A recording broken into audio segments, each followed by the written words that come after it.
Yeah.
Oh, there we are. Hello, people. All right. I didn't realize I was actually okay. Hello, people. Do forgive me for that. All right. I didn't realize I was. Okay, turn that off too. Hello, people. How are you? This is the INFJ Experience Live. My name's Tom. You might have seen my videos before. You might have seen me in from time to time. Let me just adjust this camera a little bit here, people. Get this just about right. Right about there. Yeah, I've decided to do a live broadcast early Sunday morning. I'm hoping to catch some of you early birds, or maybe in your case, maybe you're late. Maybe you're late. It's late in the evening. Maybe it's early evening for you. Maybe 12 hours from now. Maybe you're in Australia, New Zealand, wherever you may be. Maybe you're in India. I mean, I'm not sure. You could be from anywhere around the world. I'm basically hoping to catch some of you in the other part of the world, other regions. I sometimes go live and I catch a lot of the U.S. Time zones and things like that. And I thought I'd just reach out and find some other INFJs in the world, or introverted intuitives, I could say. Okay, so I got one of you watching right now. Hello, welcome, whoever you might be. There's a chat we could have as well. Yes, this is Tom. Like I said, this is the INFJ Experience, and I usually like to talk about basically things that have something to do with the MBTI personality types. Usually like to talk about the INFJ, introverted intuitives, things that affect our lives, affect our health. Just being that we have a very complex personality, and a lot of times they're hard to navigate. Trust me, people, I spent most of my life, if not all of my life, trying to navigate this personality type. I've tried to go through many times of my life not knowing who I was, not knowing that what an MBTI type was, just thinking that I was just a little bit off, a little bit odd to other people. Even maybe possibly mentally ill. Now, I think that's common with us. A lot of times when we don't know who we are, when we don't know our type, and we don't realize this is just a common personality, actually not common, excuse me, very uncommon. It's a personality type that is rare. And a lot of times we're oblivious to this kind of thing. And sometimes it's a hard one to navigate. So I'm trying to reach out. I'm trying to be that voice of reason, that voice of somebody that just basically cares, that wants to reach out, that wants to be there as some kind of a, listen, I'm not a perfect man. I have made my mistakes, but I do have this rare personality type. I found that out later on in life. And I'm trying to just come to grips with it. I'm trying to just navigate my life. In fact, I've done much better. Now, I can honestly tell you that in all honesty, let me just get adjusted here a little bit, people. In all honesty, people, understanding that you have found your personality type and you understand that you are introverted, you're intuitive, depending on who you are. If you have a introverted intuitive personality, especially an INFJ personality, it's a complex personality to have, and it's tough to navigate because we have so many things in our alignments that just basically pull us apart. Basically, we have conflicting, almost like gears in a machine that are, they're not quite working right. Well, they work, but one's slower over here. This one wants to go faster, so they're always kind of conflicting with each other, and the way our alignments are. If that makes any sense to you, and if you are an INFJ, I'm sure it does. I'm sure you understand what I'm saying. So I'm here to basically reach out and be some kind of like I said, a voice of reason, a voice of understanding, things like that. And just to introduce myself, if you haven't found me already, if you don't know who I am. Yes, so I do. I have this YouTube channel, like I said, based in the United States.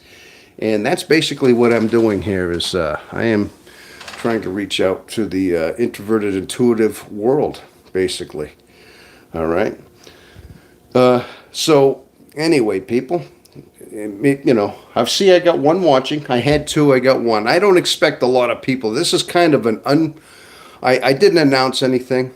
So I didn't say I was going to do this. So it's not a scheduled thing. It's very random. In fact, I'm kind of just do live broadcasts at this point here to, like I said, just to basically reach out for people to understand in the world. Now, if you'd like to tell me where you're from, I do have a chat if you want to enter a chat. If you're from, I'm really interested. If you're from some part of the world, if you're from Australia, if you're from New Zealand, if you're from anywhere, if you can understand me, maybe I have a very foreign dialect. Maybe my accent is quite strange. Maybe you've never heard this version of English before. But I'm from the United States. I'm from New Hampshire. I'm from New England. Yeah, go figure. New England. Yeah, this is the New England accent, you see. I know you got England is the most proper, most dignified, most it's basically the most proper version of English.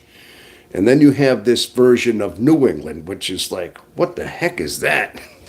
I'm sure it sounds very foreign to you people, probably.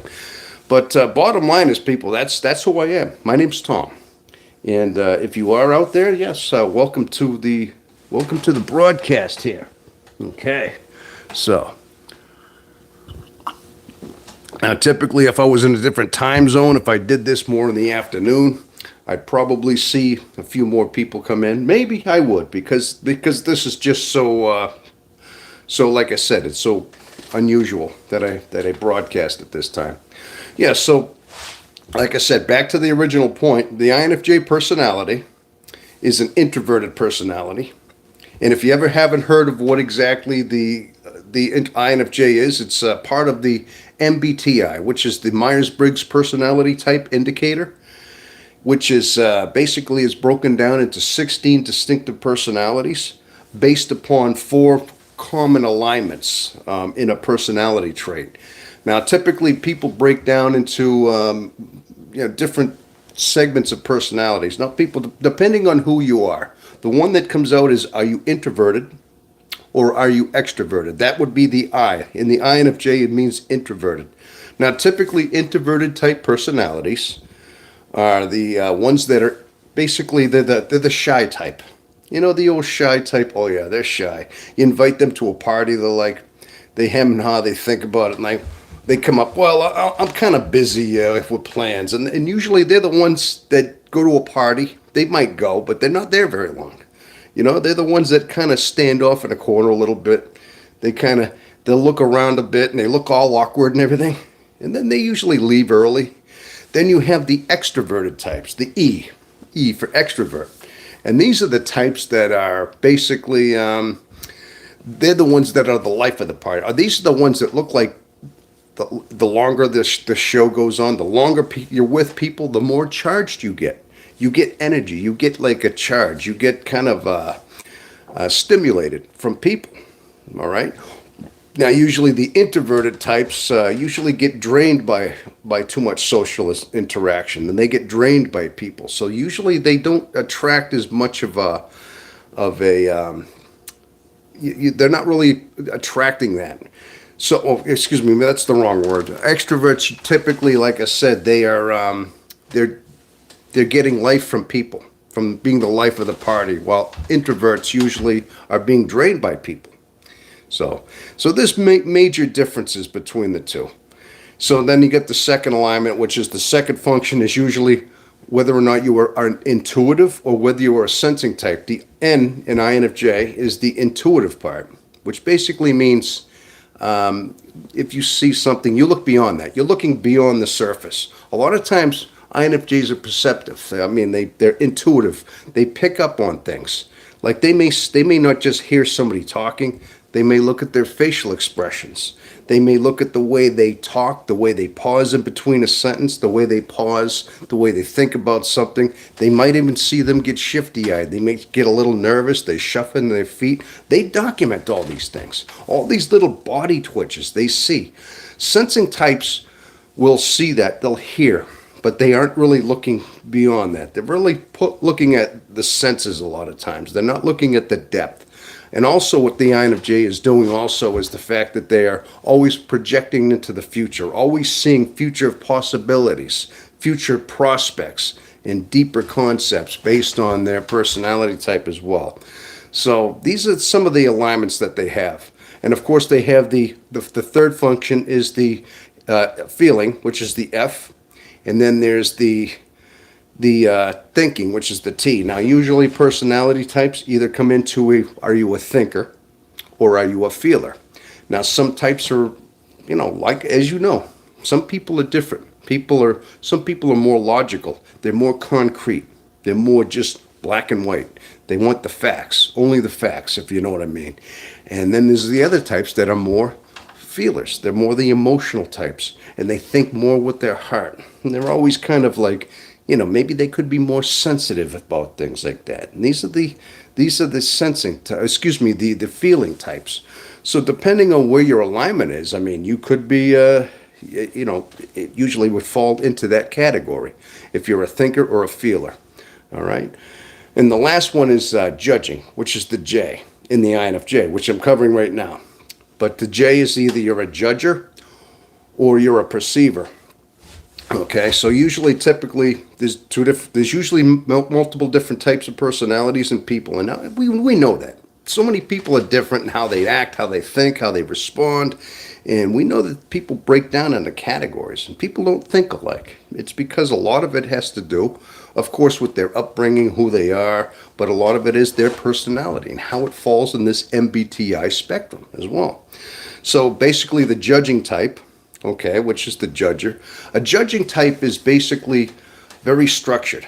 They see things or they want things in categories. They're the ones writing things down. They're the ones planning things out. They're the ones seeing things. They want things done at a certain time. They want things done structured wise. They like things pretty much in order. And now the perceiver type is more of a spontaneous, like in the moment. They think about something. They're very good in the moment making decisions on the spot. And a lot of times, and they're making decisions based on what they see in the now. They're not really long-term thinkers. Not to say that they can't be. Of course they can. Everybody that has these alignments is not exclusive to these particular alignments. I mean, they can be all these other types. They can have all these other functions in their way, but they're basically they prefer a certain one, which gives them these alignments. So there are 16 different ways. There's four distinctive traits, and this was all invented by the Swiss psychologist. His name was Carl Jung. He lived in like the late 1800s, right up until 1961, I think. And yeah, he devised this whole system. He realized that most people fall into these categories, as I just explained. And so Carl Jung is the one who actually devised this. But he came up with these alignments in people and said they all fall under these distinct categories, these distinctive alignments, the four of them, and depending on the combination. And then I guess later on, Myers and Briggs, they were like a mother-daughter or something. They said that there's more than just 8 alignments. There has to be more than that. There's combinations. You take these 4 alignments, and everybody has a different personality type, and they came up with 16 distinctive personality types. And that's why they call this the Myers-Briggs Personality Type Indicator, MBTI. All right. So now that's what what my channel is all about. And the reason I do this is because I did find out almost by stumbling on a YouTube channel. I did find this out. Basically, go figure, on a YouTube channel, I discovered that I was this personality type. One day it was like maybe an algorithm just steered me into this one day. I was watching a video, and I think it was a video that caught my eye. So I started listening to it, but I understood exactly what it was about. It was just something about why are the INFJs like being on drugs? And I thought, what is that all? So I started listening to it, and it made sense to me. Then I started watching more videos, and the more I watched, the more I recognized myself. I understood. And then they started coming up with these distinctive characteristics of INFJs, and it was just it was baffling how much I had in common with this type, basically. Excuse me, I'm just having a little coffee here, people. Yeah, so that was basically it. So then I finally just thought to myself, well, you know what? I started looking more into it. I started watching different videos. I started reading a little bit more about it and finding out more. And for the longest time, I wasn't sure. I didn't take a test for over a year. I just thought, I felt like this is what I aligned with. This is who I was. And then I started watching other videos about other introverted intuitive types just to rule out the other ones. Like I'd look at videos on the INTJ or the INFP or the INTP. You know, I was looking at different introverted intuitives. I kind of knew, I ruled out the fact of introverted versus extroverted, just based. I kind of knew there's no way I'm extroverted.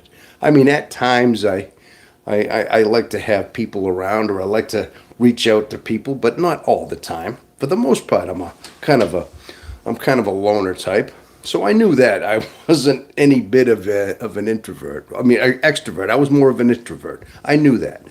But also, I just realized that all the other alignments, I started ruling out other types, and I said, yeah, I seem like I follow this one. And then when I go back to the INFJ personality, which was the rarest, this is what threw me off. They're saying it's like less than 2%. And in men, it's like less than 1% of the world's population is INFJ. That's what threw me off. I says, no way. There's no way you take 1%, less than 1%. People, that's less than 10. That is less than 10 people in 1,000, 10 men in 1,000 that have this rare personality type. And I thought to myself, come on, you can't be that rare. I'm not that rare. So you tell yourself you can't be that. You see what I mean? It's like you win a lottery ticket, but you can't believe that number matches up. You look at that number, you say, oh my gosh, I just won $1 million. No, there's no way. You look at the thing, you look at the number, yeah, that's right. No, it can't be. You keep looking at that number. It's kind of like that. It's like you can't believe you got it. It's like, come on, this can't be for real. That those combinations of that, because it's so rare. That's what I'm saying. So for the longest time, I didn't really take the test, but finally I figured it out. I finally did take a test. Took one of those free ones online. I was like, okay, all right, it's confirmed now. Comes up, INFJ. All right, I got this rare personality. It makes sense now. Now, bottom line is, people, after I found out my personality type, I started learning. I started seeing myself in where I was. I was 57 years old, and I finally found this out. And most of my life, I got to tell you the truth, people, it's a difficult life. And I have one watching here. Hello there. Well, it is a difficult life, and maybe I've caught your attention because you know this. We have a hard life, and we're very confused. There's so much of our life where we go through bouts of depression, bouts of sadness, bouts of just unknown emotional turmoil in our life, and we don't know where they're coming from. And so many times we just want to be alone. We want to be isolated. We want to isolate ourselves to sort out our thoughts. And that makes us more alone. So it's a difficult personality to navigate. So, but by understanding who you are, by finally understanding you have this rare type, you realize you can rule out that you're not mentally ill. You might question yourself most of your life. You might say, "Is there something wrong with me?" But you realize you're intelligent. You realize you have a good heart. You have a good soul, a good spirit. You have a good mindset. But deep down, you say, "But I'm not like other people." People think I'm a little bit weird. I'm a little bit off. Even I think so. What's wrong with me? Finally, you find out, oh my gosh, so there's a personality type that's very rare. And the reason we don't know other people or very rarely see them is because of the rarity. Now, so a lot of times is when you discover, when you finally say, oh my gosh, I'm this rare introverted intuitive type. And this is the way my mind is. And then you start hearing pieces fall into place, people. All of a sudden, it's like you've had this jigsaw puzzle in front of you and you had pieces that were missing and you couldn't figure it out. You couldn't figure out your personality for the life of you. And all of a sudden, you realize you're this rare personality type. You start discovering more about you. All of a sudden, this puzzle, this jigsaw puzzle you've had in front of you for most of your life, that you couldn't figure out, you couldn't solve. All of a sudden, the pieces just came to you. And you're like, oh my God. And you filled in this puzzle. And for the first time in your life, you realize, I get it now. It's just, it may be rare. It's a symptomatic personality. And these are the traits. And I've had these right along. And it's kind of, in a sense, liberating to just understand that you've discovered that this was your rare type. And that you are not, you're not crazy. You're not off. You're not mentally ill. You have just a very rare personality. Now, people, if it was more common, if let's say there was 5 or 10 or 15%, and you bumped into other INFJs in the world, and they acted similar to you. Maybe they were quirky. Maybe they had a certain way of thinking. They were very intelligent. They had a very articulate way of speaking. They had certain charisma about them. But they were just not quite, but you wouldn't think you were odd because there'd be more of you to say, oh yeah, they're all kind of the same. There's 5%. You'd have something to compare it to. But because it's so rare and you never bump into anybody else like you think you're the only one in the world like that. You think you're the only one with this. And so it throws you off. It really does. But once you discover, oh my gosh, you're a rare personality type, it is relieving. You finally are solving the riddle of your mind, in a sense. And once you find out you have this rare personality, you can start understanding more about you. And then not only that, as you know, now we have these YouTube channels. We have ways of actually bringing us together. Now that's what I'm reaching out for.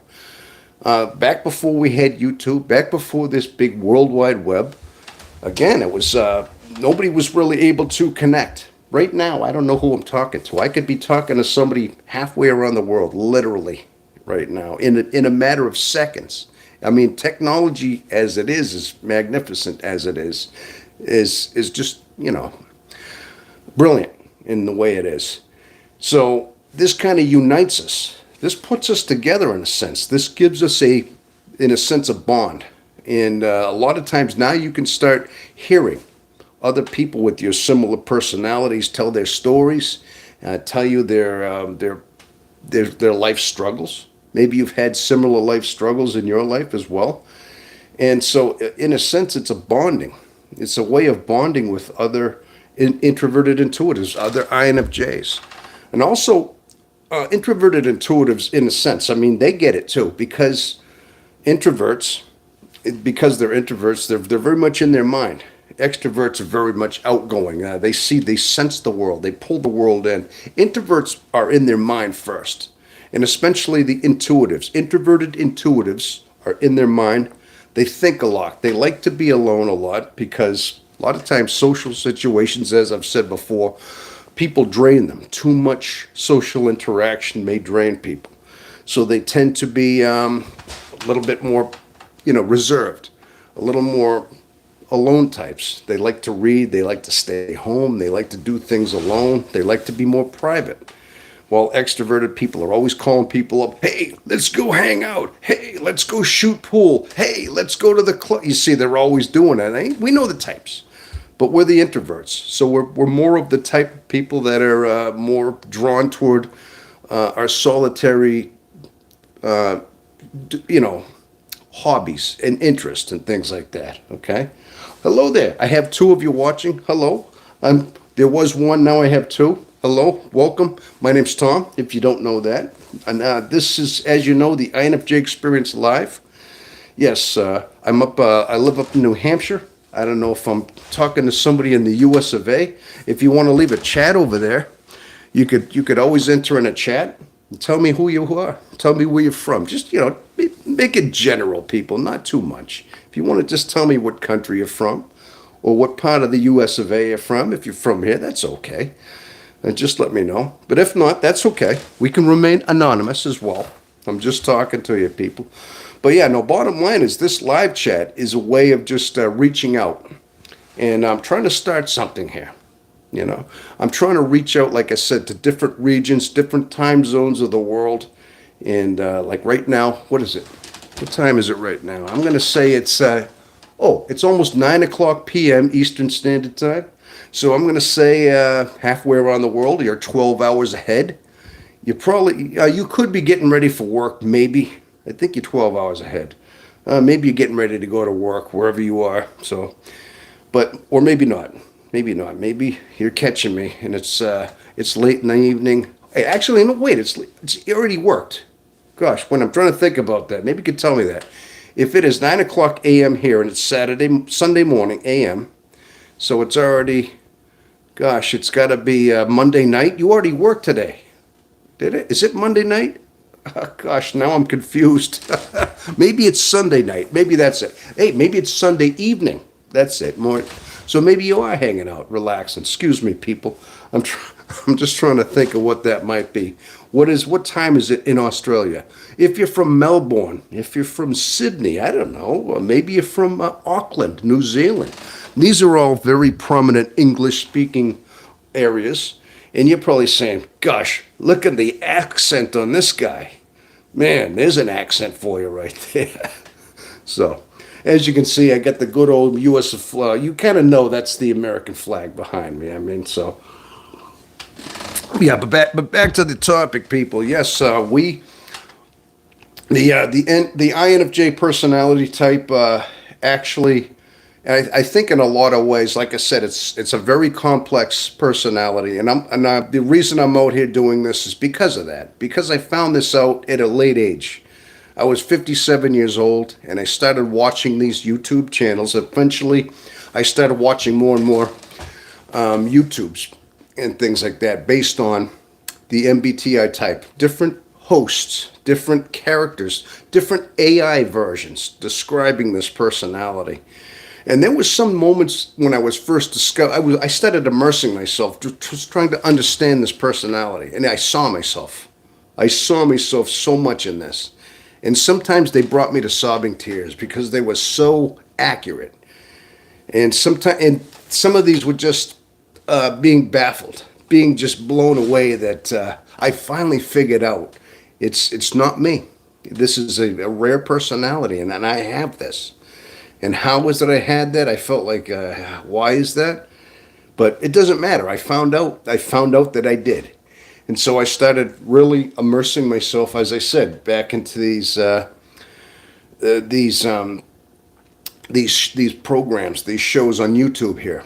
And then I figured it out. Now, since then, I started understanding myself. I started piecing together. I started realizing, okay, my alignments. I started understanding basically how my mind functioned and how I thought. And I realized, yes, I didn't think conventionally like other people. I had a different way of thinking. It's not that you have a wrong way of thinking. It's completely different. Your alignments are unique and they're rare. But also, we have pros and cons to the way we think. I mean, a lot of times our mind and our alignments give us great insight and great depth into how we solve problems, how we see things unfold. And because of the fact we're very good future prognosticators, we have a way to almost give us an ability to foresee things. So we see things differently than other people, and we can solve things. Now, does it have its drawbacks? Yes, there's drawbacks. There's like these great pros, these great things that we have, but then we have this other side of us that's isolating. I mean, like I said before, we have these conflicting personality types where we want to be introverted, we crave alone time, we're introverted, but yet our second function is extroverted feeling, which means extroverted, you want to reach out. Feeling, you want to get in touch with you basically want to reach out, you want connections. You like to have connections with people. So in a sense, you crave human contact. You crave certain contact with people. Yet people drain you. People kind of being around them, basically, it tires you. It wears you down. Then you crave being alone again. So it's like you're in a tug of war. And if you are oblivious to who you are and you don't understand your type, this can be very confusing, very, very draining, very, very depressing through your life. Because at one point, you want people, you want somebody in your life, yet you're drained by them. And you have to retreat back. So you're tugged. By understanding your type and understanding your alignment finally, understanding that these are almost incompatible type of functions that you have in your personality. It's almost like a complete paradox in a sense, and that's why they say INFJs have a paradox in a sense in their mind. And that's what gives them this paradoxical kind of a way of thinking. And once you understand your type, once you understand this is the way you're geared, this is the way you've been put together, this is your preferences into your personality type, you'll understand yourself better. It will actually enrich your life. You will be able to basically function better. You'll be able to just basically make better decisions in a lot of ways with your life. So part of it is this, people. I'm reaching out because I understand that it is very important for the INFJs to discover, to actually hear. Maybe my voice is like ringing true and you say, hey, I think I understand what this guy's talking about. And you can start looking more into your type. I think it's very valuable. And I only say that because it helped me. It helped me to understand myself much better. Now, again, I said I was 57 years old at the time. Yeah, I was 57 years old at the time I discovered the MBTI type. And I started to look up, I started to get more interested in it. I started to understand it better. And again, I started to immerse myself a lot into this personality type. And I started reading much more about psychology and understanding a lot more about the human mind and about the human spirit, which I always did anyway. I've always been geared that way to want to understand a lot about the human mind and how we think and how we process things. Just have a better understanding of human beings itself. But this gave me a better look into myself, my own understanding of myself. Once I understood that these alignments are the way they were, and understanding I had a rare personality type, it made me understand why we never meet other INFJs. Now, so if you ever feel as though, or if you thought that you had a different way of thinking, and you feel as though you're in this category that I've just described, then that's why I'm here. And this is a way of reaching out and finally finding commonality with others that may have this rare personality type. Okay? So, again, people, if you'd like to leave a chat, hey, 3. If there are 3 watching, listen, people, you're very important. And if you're staying here, that means you're probably hearing something. Maybe you're hearing something that I'm saying that's resonating with you. Okay? So that's a good thing. But, yeah, if you have any questions, you can leave a chat down there. I will gladly read it, and I will actually acknowledge it, and I'll answer your question if you'd like. My name's Tom, and like I said, I'm from the United States. I think you probably know that by my accent, but you're saying, what part of the United States is this guy from? Yeah. Hey, I grew up in the Boston area, Boston, Massachusetts. So, of course, Boston's known for having that kind of that accent anyway. Maybe you detect that in there, like pack the car and have it yet, and maybe you hear that. But I'm also from northern New England. I moved to New Hampshire, the Granite State. So I'm from New Hampshire, and I've been up here for the last 30 years. I'm probably maybe 20 minutes away from the Lake Winnipesaukee. Okay, that's quite the lake right there. Beautiful lake here in New Hampshire. Okay, but that's a little bit about me. Okay. But so wherever you're from, wherever you might have seen me, if this is the first time you've seen it, this is the channel. If you'd like to subscribe, I can. If not, just hear me out. Just hear me out, and you got to understand. Maybe you'd like to just understand a little bit more about yourself, about who I am, about what you may have. But bottom line is, people, yes, INFJs, they have certain levels of characteristics that seem to be universal. They have certain quirks, characters that seem to be that are traits that almost every INFJ has. I mean, for instance, I've already told you some of the drawbacks, some of the things as to why we need this is because it's a very complex personality, and a lot of times we're in our head. We think because we're introverted, we're intuitive, and we have a third function which is introverted thinking, which basically makes sense of everything. Now, introverted intuition, as Carl Jung has described it before, he described this as being a very irrational function that is incapable of making a decision. But the thing is, it's not meant to make a decision. What introverted intuition is, it's almost like a computer in a sense, trying to decipher a code. It's trying to look for basically a solution, but it's also looking to see how it will affect you in the future. It's a future kind of a projection as well. In other words, it's like, the old game of chess. You know how you play chess, right? And usually you're always looking 3 moves ahead in a chess game. Okay, you're 2 moves ahead, you're playing chess. You're always looking for that second or third move. You made this move, but you're already thinking about the next couple of moves. Now, having introverted intuition is almost like that. You're thinking 2 moves ahead. You're always just a few feet ahead of you. Like when you're driving a car, you're always not looking right at the very ground that you're looking. You're not looking right over your dashboard. You're not looking at that ground. You're projecting as far as you can into the future. You're looking at that quarter mile ahead of you. Well, that's the way your mind works as an INFJ. You're always future projecting. You want to see beyond where you are at that moment. So a lot of times that introverted intuition is trying to solve a riddle. It's trying to put patterns together. You know what I mean? So it's always trying to piece things together. And a lot of times you kind of see into the future based on this. A lot of times you can say, hey, I think so-and-so, this is going to happen to you. You're going to end up going into debt if you keep spending. Like if you buy that, you got to think about your finances. Or here's a good one.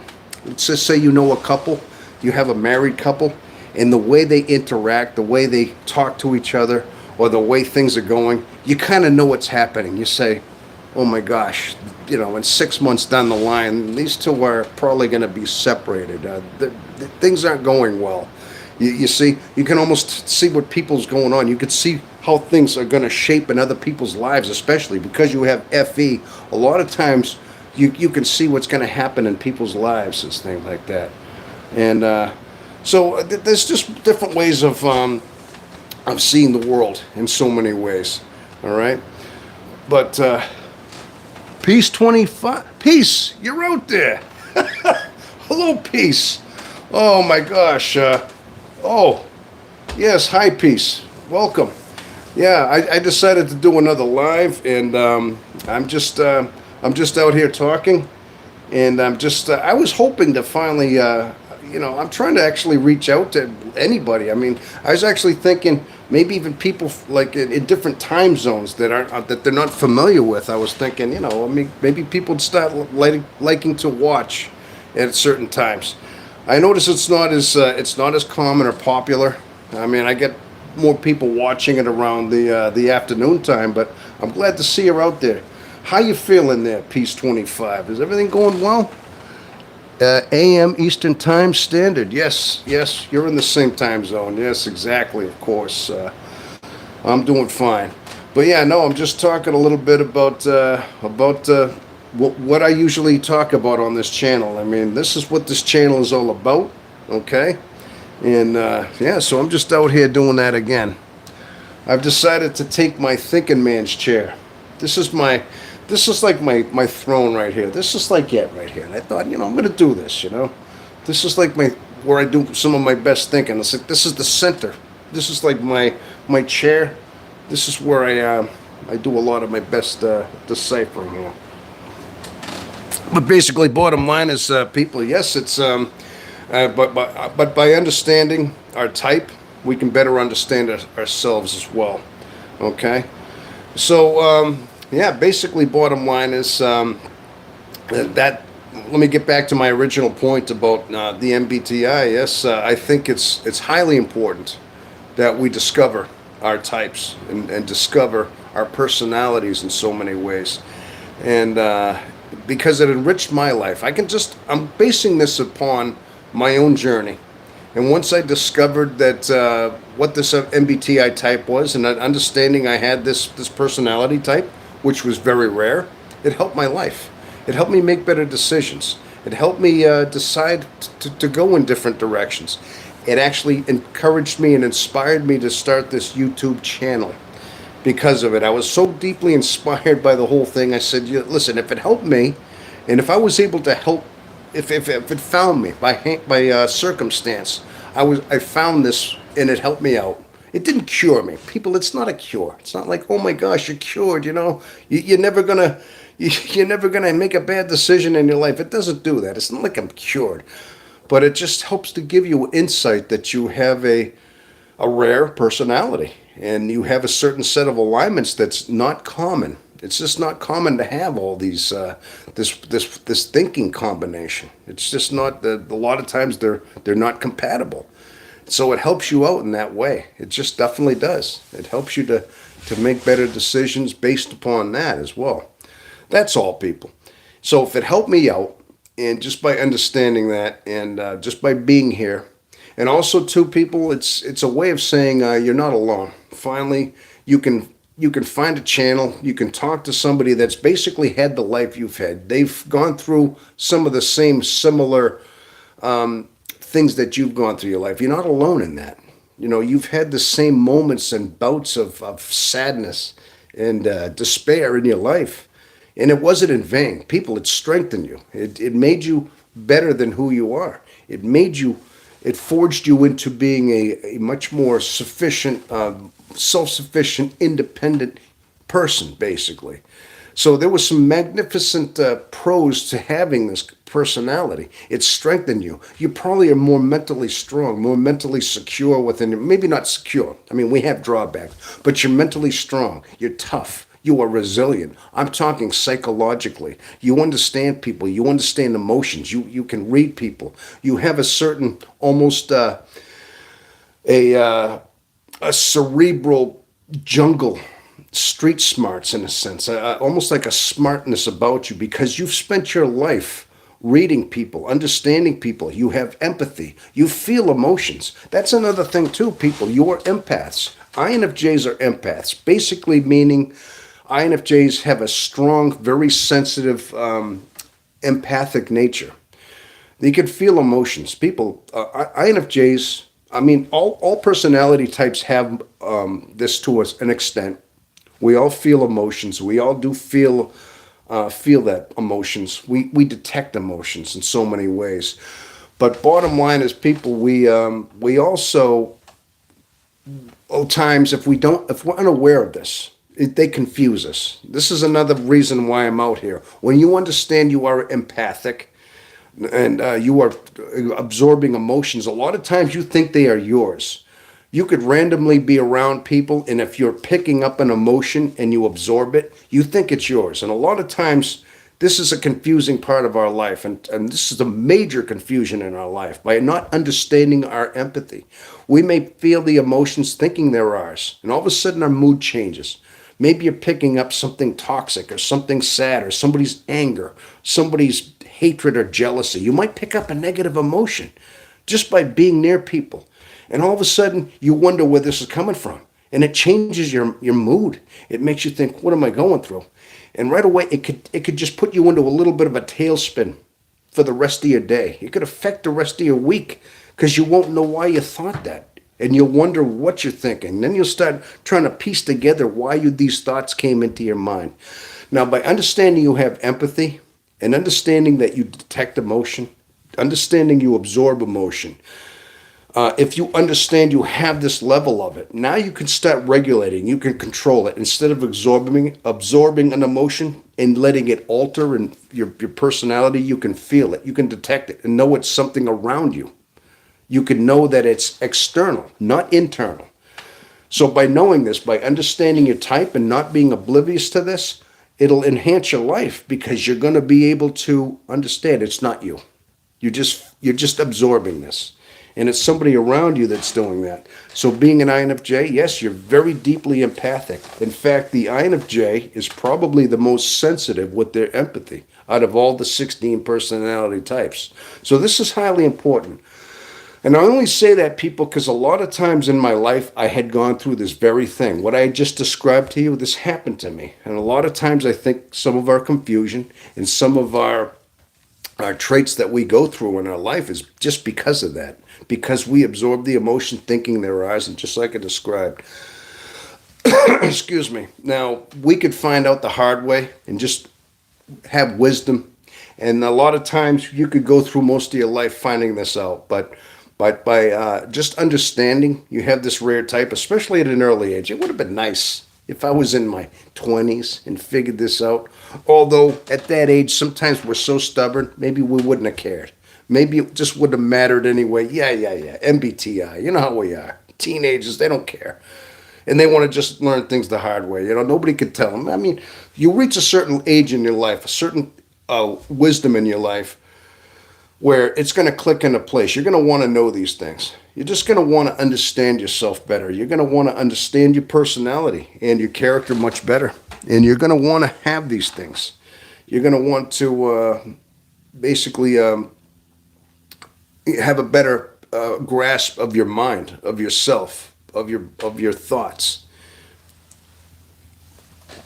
All right, so it becomes very important at some point in your life where you want to understand your MBTI type and take a test. So that's why I'm advocating for this right now.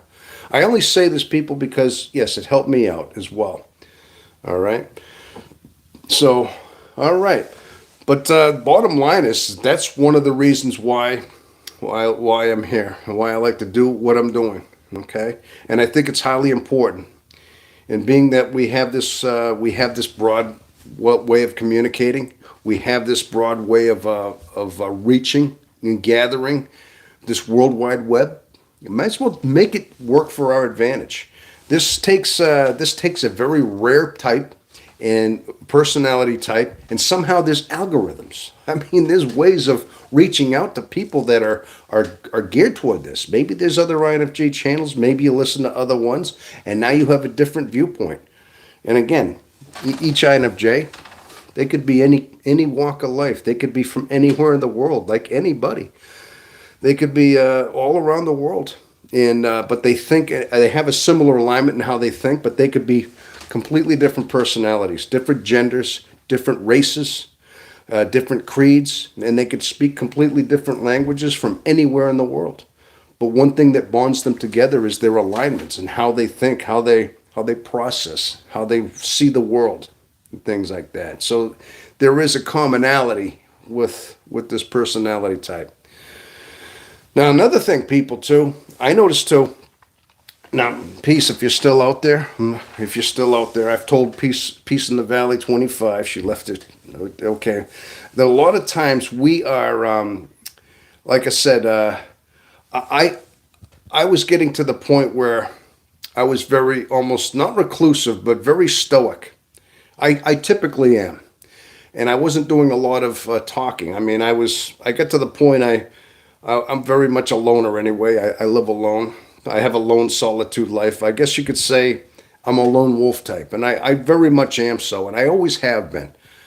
But it was getting to the point where I would work, I would come home, I didn't have a lot of a social life, but I didn't really need one. And I was very much falling into that lone wolf kind of syndrome. And then I noticed too when I first started this channel, if you look at some of my earlier episodes, sometimes I would stutter more or I would pause a lot, or sometimes I was even not even pronouncing words anymore. Like I was thinking like, okay, I'm intelligent. I know how to speak. I know how to speak, but because I didn't have a lot of interaction or a social network, I was so alone that I was not even really speaking very well. I felt like I didn't even have practice. You lose your practice. If you don't have a lot of communication with people, if you're introverted to the point you don't talk a lot, you kind of forget. You don't pronounce words. Your tongue becomes lazy or it becomes almost like untrained. I mean, gosh, when you want to work out your body, you train it. You walk, you exercise. If you don't communicate on a regular basis, your brain and your tongue don't have that same flowing synchronicity, that same way of just talking. You just lose that. And I started doing that. I'm like, oh my gosh, I'm listening to some of my videos and I'm like, I stutter, I talk, I slur a little bit, I don't fully form a sentence or a word. And I'm like, oh my gosh, I'm actually out of practice on how I'm speaking. So I thought to myself, I got to speak more. And where do I do that? How can I practice? Okay. I don't want to sit here talking to myself, people. All right. And I don't call up a lot of people. And I don't have a lot, I could go find friends and talk to them and hang out. But I mean, I don't really do that. I'm not drawn to that. So I thought, you know what? I got to talk a little more. Let's get on YouTube. Here we go. Here we go. I'm talking to you right now. So this is a lot of the way of this is I'm trying to communicate. I'm trying to reach out to you. And at the same time, I'm just trying to practice, just trying to get back into, speaking a little more. I know you're probably thinking, yeah, this guy blabs all the time. But beyond this, you get me off the camera. People, you're going to understand something. I don't talk a lot. I don't even have a lot of network beyond this. I mean, not to say it's just that's how it is. That's just the way I am.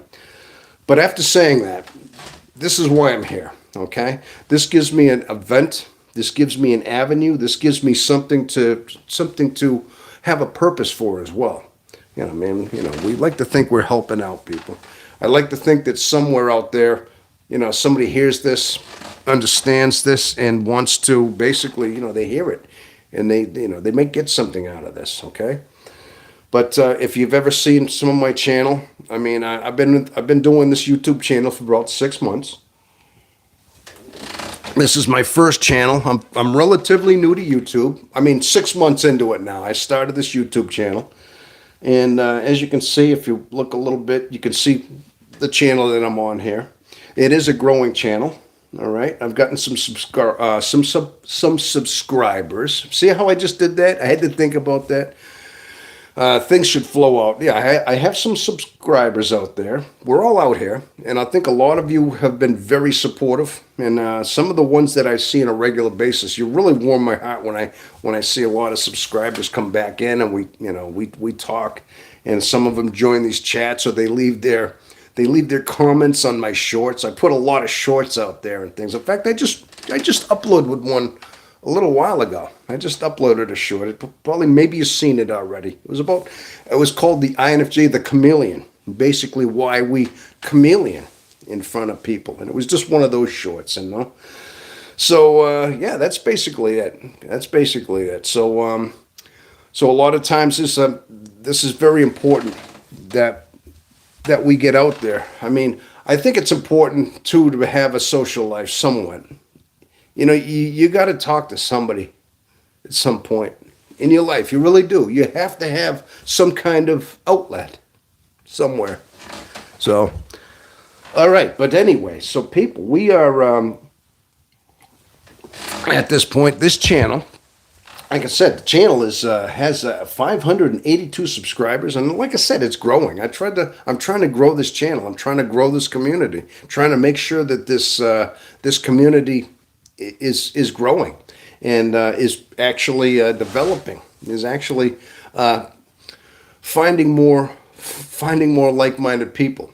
And bottom line is, people, if we find this out, if you hear your type, and if you're new to this, and if you have a similar experience to mine, if you're confused, if you have a lot of conflict in your mind and your soul, and you don't really know, and if but you finally stumble across a video like this, even if you just hear my voice and you hear some commonality in what I'm talking about, then you could look more into yourself. Again, people, it's not a cure. It's not like, oh my gosh, I found this out, I'm cured. It just gives you a better understanding. It really does. Just to understand you have a certain personality alignment that is unique, that is rare, okay? But it has drawbacks. These drawbacks are the things we have to focus on. These things that just hold us back sometimes. These things that put us into these levels of despair, loneliness, sadness. Because INFJs are very prone to being reclusive. Because they're so introverted, because they have so many conflicting characteristics in their personality, because they have so many bouts of depression at times in their life, they can be isolated. And sometimes this isolation can be it can be widespread. I mean, to them, they could go years where they don't talk, where they kind of hermit themselves in a lot of ways, because that's their only that's their own self-preservation they know. Now they trace this all back to the INFJ. It's not really anything they can prove. You can't prove a DNA type, or you can't say personality types. I don't think you can look at a DNA code. I don't believe you can prove that, okay, here's a DNA chain, and here you go. This little strand right up here is the personality strand. Okay, this one is this makes you INFJ. I don't think you can prove that. A lot of times behavior is it can be hereditary in some ways, I think, but a lot of times behavior is learned. Now, they trace back the INFJ, especially the introverted personality, as to why they turn that way, is because of their early childhood development. They might have had they turned inward. A lot of times they trace this back to the fact that an INFJ child, especially, did not have their parent. Maybe they were left basically alone to their own device to figure out their problems. Let's say something happened. Maybe they skinned their knee. Their parent wasn't there to basically put a Band-Aid on their knee. So they just dealt with it. Maybe it got infected, maybe it didn't. Maybe they had to get their own Band-Aid. They had to see how it's done. Okay, you treat the wound, you put a Band-Aid on in your own way. That's basically it. Now I'm just using that as an example. Maybe they had a certain issue. Maybe they had a certain something in their mind that was bothering them, but they had nobody to talk to. Their parent, their siblings, whoever it was not giving them the answer that they needed. And they were basically disregarded. They were left to their own device to think about it. So they turned introverted. They went into their own mind, their own soul, they were left to their own device to figure themselves out. Started at an early age. So that's how the introvert has been, basically born. Now that's basically how they're saying that the introverted intuitive personality came about, because it was a learned behavior. They psychologically, like I said, were a neglected child, emotionally that is, so they were left to their own device to figure out their own issues and their problems. Now, if you talk to a lot of INFJs, this is one thing that they all had in common. They had difficult pasts. Their childhoods were that way. So they found solace within themselves. They found their own peace within themselves. They had to piece it together. And so they became fiercely independent. They became they had trust issues. They have a hard time trusting people because a lot of people don't offer them any kind of support that they have. Okay? Now, extroverted kids, maybe they had parents that were right there. They skinned their knee. They were right there. Mommy took care of it, Maybe dad was there to explain a problem. Maybe dad and mom were there. Maybe their siblings were there. They had somebody that basically gave a crap about them. See?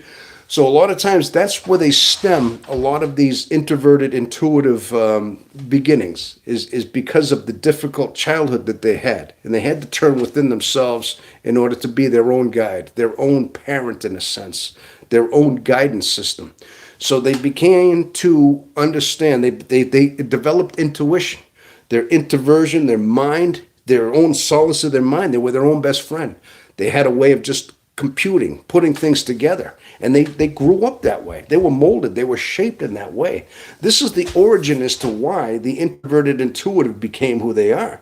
And this is who they are. And also that I think a lot of times, because they're very imaginative, they're very creative in so many ways, I believe that there were certain symptoms that they had adopted. I actually have talked about I actually have a video on this, and I call it the Frankenstein syndrome. It's basically my own assessment of how we use characters. We take certain characters in our life. I'm going to tell you what this is, okay? Psychologically, as a child, I just described that they have nowhere to turn. Children have the introverted, intuitive INFJ child basically develops because they have nowhere to turn. They turn inward. Now they take bits and pieces of characters within who they know. Maybe they take a certain character in a book, a certain character that they see in a TV show, maybe a certain heroic character in a movie. Okay, it could be Superman, it could have been Batman, somebody that they knew. And they will adopt that. They'll learn about it, and they will kind of absorb that, almost a chameleon. Like they take this character. Now there might be over here. There might be somebody else. There might be this stoic cowboy, like the Clint Eastwood type. Okay, that's kind of rides into town, all kind of squinty eyed, but he's like quick at the draw. You know, so mysterious. You see what I mean? So they take certain characters. Now I'm just throwing these out there as examples. So they start piecing together certain characters. Maybe they read a book, a novel. Maybe there's something about Tom Sawyer. Maybe it's Huck Finn or something. Just examples. And they see these characters, these very highly independent characters, like a Huck Finn type. I mean, he had his own issues, but he was independent.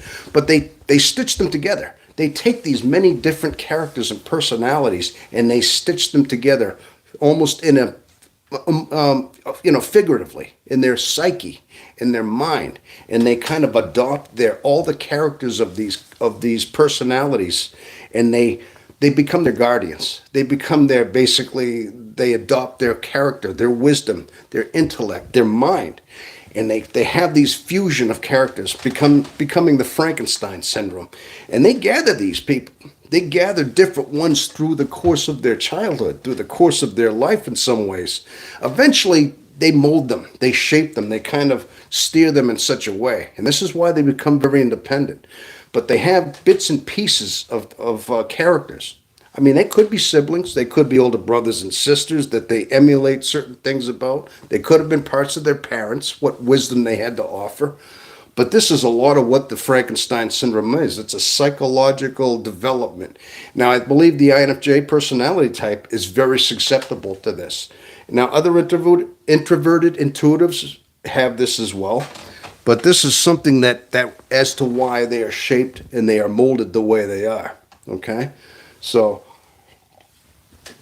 but anyway, yeah, that's basically what the INFJ is. Okay, and so it started at an early childhood age, and so that's why they became so deeply introverted. But a lot of times is too, they become almost awkward because of this. They're socially awkward because they didn't have a lot of interaction, because they don't have a lot of social interaction. A lot of times, they do get awkward around people. And because they spend a lot of time alone, reading books, maybe doing alone hobbies, they don't have a lot of interaction. They don't have a lot of personable friends. So a lot of times they become introverted. And a lot of times they get awkward. They don't know what to say. They get nervous. And a lot of times, with relationships with the opposite sex. I mean, with a lot of times, I mean, they have a hard time with their heart, because they're guarded, but they want to love. They feel the connection to want to love, but at the same time they're guarded. So a lot of times they're conflicted. Maybe they get into relationships. It causes a lot of stress in their mind, because sometimes it drains them. Sometimes they're overwhelmed with their love. They give their heart, but at the same time they feel like they're giving it too much. It starts draining their heart.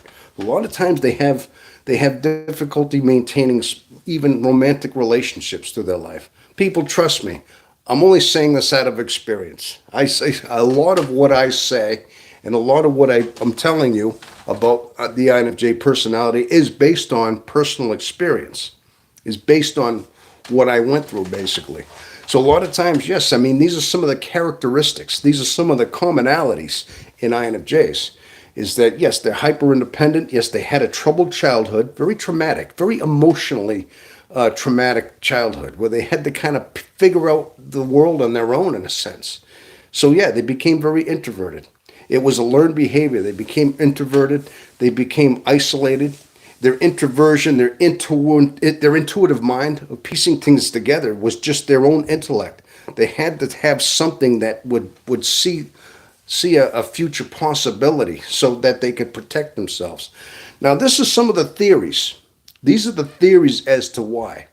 Now, there's a possibility also that the INFJ personality could be inherited. It could very well have been something that was passed down from a parent. Maybe there was somebody in their family DNA chain. It's a possibility that somewhere in that DNA chain, it's a rare link that it's passed down. And that's another reason as to why INFJs are rare, because a lot of times they're so introverted, they don't pass on their change. A lot of them stay single. A lot of times they are introverted types. Now, not to say they don't have friends. I mean, eventually they go on to find marriages, and some have many children. It depends on who they are. But some are very solitary for most of their life, and that they have a very reclusive part of their life. But the thing is, there's so much that they have to offer. There's so much about an INFJ if you unleash them, if they discover who they are, if they're allowed to want to be seen. There's so much that they have to offer the world. They really do. And a lot of times they go unrecognized. They don't even know their own potential. They don't even realize what they're all about. They don't realize the gift that they have. They have amazing personality, of intuition, of introverted intuition. But a lot of times, like I said, these drawbacks hold them back. So, again, my point is, people, everything I just said to you, and understanding, maybe you see something in yourself. Maybe you realize that that's how you grew up. You're saying, oh my God, this guy's basically telling me my life. You could be out there. And you could be saying, that's the way I grew up, and I have this introverted personality, and you have struggles with with drawbacks. Maybe you have these bouts that I'm talking about. That's why I'm here, people. And that's why these channels are here, because it helped me out just to understand my type. So bottom line is, people, yes, we need to have these outlets. We need to find people with the common ground, and we have to be able to understand that we have a rare personality type that is not seen a lot. Okay, and a lot of times we're just we're confused. We go through much of our life confused, and I would just like to think that if I could alleviate or at least point out most of people, so they don't have to go through 57 years of their life with this personality type, making decisions that change their life based on their introverted personality. And maybe they could have been, you could have so much potential if you knew yourself, if you knew a lot about your personality type, just understood the way your alignments think. I mean, basically understanding how your mind works and how it functions and how you process things, and let your greatest attributes out, okay? Now, just me talking right now, I realize that I have a good way of just talking. I'm like, I don't know where it comes from. It flows out. I'm just speaking my mind. People, I'm just talking to you. That's why I need to do this. I need to do these lives. I just need to talk and let you know that this is what our personality is, okay? So being that it's very rare, and if you recognize this, welcome aboard. And I hope this helps you out, and I encourage you to just find out more about your mind, because it did. Bottom line is, people, I can only say this because it helped me, and that's why I'm here, and that's why I do this right now. Okay, I'm just having a little coffee here, people. Just a little black coffee. So bottom line is, so anyway, yes, that is the INFJ experience, and that's why I call that the experience, because yes, we live a life and we have this rich inner world, and we in our mind it's we've got a lot of things figured out. I mean, we look at something and we look at a deeper way, a deeper concept. We're very spiritual. A lot of times as too, you might find yourself wondering a lot of because we're so isolated. A lot of times we try to figure out, is there a God? Is there a spirit? Is there something beyond ourselves? Now, INFJs can be many different faiths. They could be agnostic, atheist. I mean, we come from different beliefs as well. But bottom line is, there's a spirituality there. There's a connection. Now, how INFJs thinks. Now, I'm basing this on my own self as well. I'm going to tell you about how I think, and I always have thought this way. We have almost a connection in our mind, and also a connection to the senses around us, and a connection to nature around us. Now, a lot of times you can gather a lot about your personality and about the way you think based on what you see in the animal world, maybe just the natural world, the metaphysical world. Well, a lot of times, if you see connections like that, like basically, if you understand the way the solar system reacts and things like that, and you see certain similarities in how you can almost relate it to how you think. A lot of times, that's how INFJs piece things together. Okay, like you might look at a certain way that animals react. I mean, the way, like a rabbit, for instance. I mean, a rabbit. I mean, this is an example I'm going to use. A rabbit is a prey animal, but a rabbit has a certain development. They have evolved a certain way of protection. Now, they evolved fast legs. They have great hind legs, and they have a very good response to, let's say, any thing that happens. Basically, a sound. They run. They run. They zigzag. And this is their defense mechanism right away. I mean, if they hear a hawk swooping down, if they hear that, they immediately run. This is their defense mechanism, okay? And so a lot of times I think human beings have a certain defense mechanisms as well that we have. A lot of times certain things trigger us, certain sounds, certain smells, certain things may trigger us to be alert and things like that. You see what I mean? But based on certain animals. Now, you might have another animal, and for example, ones that use decoys as self-defense. Look at the chameleon. Okay, a lot of times INFJs are compared to being chameleons. I'm going to get into that at some point, too. I mean, chameleons just have an ability to blend and change their color almost within seconds. I mean, they could take a tree and they can kind of immediately change the color of the tree, and they can kind of mimic that, almost become invisible in a way. But this is their defense, their self-defense, okay? But a lot of times you say, well, how does that relate to you in your life?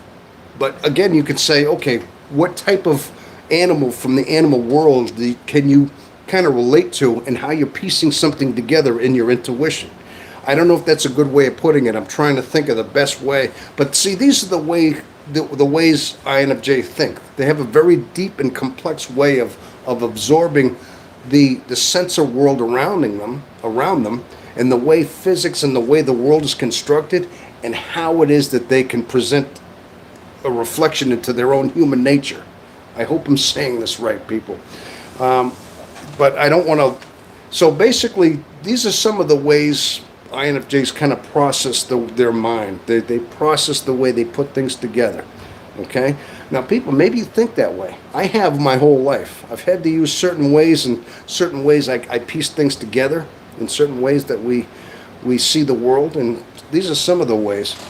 Oh, hello there. We have, hey, Darius.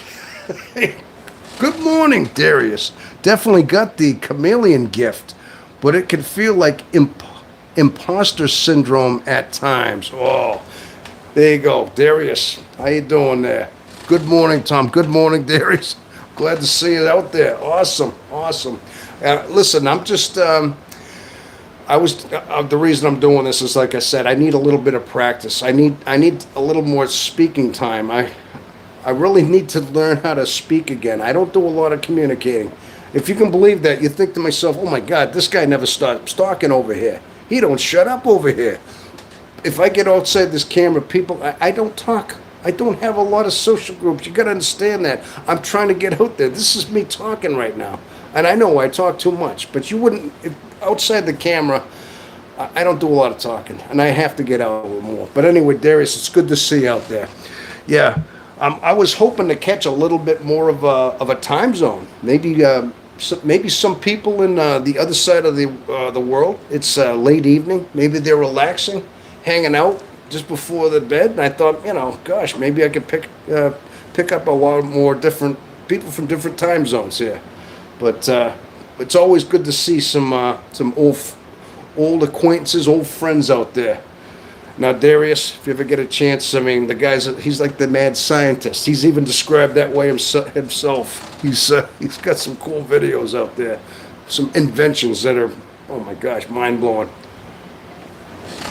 But anyway, yes, so the INFJ personality type, yes, it's a very confusing type of personality, there's no doubt, but it needs navigation. It's almost like I describe it this way. There are certain things in your life you almost need like an owner's manual. Okay, you get a certain car. Let's say you get this high-end sports car. It's really got all these cool gadgets. It's got a nice eight-cylinder motor with fuel injection and all this, and it's got these bells and whistles and buttons, and it's got these dials all over the thing. But guess what? It didn't come with a owner's manual. Okay? You didn't. You have to figure out this car all by yourself. It's a beautiful car. It is a magnificent car, but you don't know what half these buttons do in this dashboard. Okay? And you didn't get the manual. You got to figure it out. And you got to start pushing buttons. You got to start pulling levers to figure yourself out. That's basically, in a nutshell, what the INFJ personality is. Okay?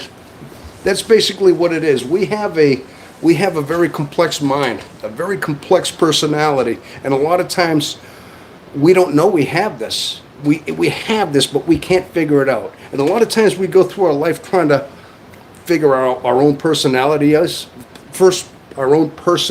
out without knowing how to, what levels and buttons to push. Okay, I mean, I hope that's a good way of describing it. You know what I mean? But yeah, that's usually how we are. Is we got to navigate our own personality. But the thing is, people, all of a sudden you stumbled across a video of a car that says, "Hey, I have that car too, and I got kind of half a manual over here that I figured out. I kind of know what some of these buttons do. Hey, check out this car." I mean, and all of a sudden you're going to say, "Whoa, this guy's got a manual over here. I just found a video of a guy with the same car I got, and he's basically telling me what some of these buttons do and how on this dashboard what they do. Oh, hey, I didn't know it." Now you start trying them out. Whoa, I didn't know that. Hey, cool. And then you start figuring out your car. That's who I am. I'm that guy in the video that's saying, "Hey, I got that car too." And this is basically how you drive this car, what these buttons do. I'm trying to use the best terminology I can to describe what this personality is. Now, people, our personality needs an owner's manual. And I'm sure you understand that, Darius. And if peace is still out there, I don't know peace in the valley, but you understand this. A lot of times this personality is one of those tough to navigate ones. All right? So a lot of times I'm living proof of this, people. Once I found out a lot about my personality, my character, it helped my life immensely. Like I said, I started this YouTube channel. I finally got adventurous a little bit. I started funding my money a little bit. I bought a house. I made a decision to finally, get myself a mortgage. I had a long-term projection on how to work, how long it would take to pay my house off before I retire. I always had this long-term plan. Now, I don't necessarily know I could have done all that without just understanding my personality type. So a lot of times this helped me out. And of course, it got me out of my shell a little bit. This YouTube channel is a way of expressing, is coming out here on a live broadcast to let you know my story. And hopefully you can hear a little bit about yourself in my story as well, and finally realize, oh my gosh, he's got that same car I got, and he's got he knows what some of these levers do on this car, if you know what I mean. Okay? Yeah. You're doing well with it. If anything, I showed you, it shows you are real. Okay? the INFJ subject has a lot of AI channels that are just okay. I prefer real people. Yes. Oh, I know what you mean. You know, some of those AI channels, I know you can tell they're AI voices in the background, and they really are very general, and they do piece together. They kind of give you things in structure and order. I know what you mean, but a lot of times you want to actually hear somebody that's just authentic. You just want to hear the real thing being said. Now, sometimes I tell myself, you know what, I wouldn't mind occasionally doing a video like that, doing like occasionally like putting together a cool AI video, or maybe take like every so often take a video and put it on the channel and be like an AI thing, but then have a couple like this. I mean, not be all just AI, but also you got to know there's a real guy, there's a real human INFJ on the other side over here, kind of orchestrating the whole thing. You know what I mean? But yeah, your input is always welcome here, Mr. Darius. I got to tell you that. Hey, cheers. But yeah, that's awesome. But bottom line is that's why I do this, people. That's what this is all about. Okay, all right. And as you can see, like I said, I decided to take the thinking man's chair and get the night in the background. I got my thing. This is like my center right here. You know, I do my best thinking. Sometimes I feel like, you know, this is like my home becomes a sanctuary. I think a lot of times we need that as as introverts, as intuitives, as anybody. I mean, you know, you have to have something that you feel comfortable, a place to charge. I mean, that's part of like our personality.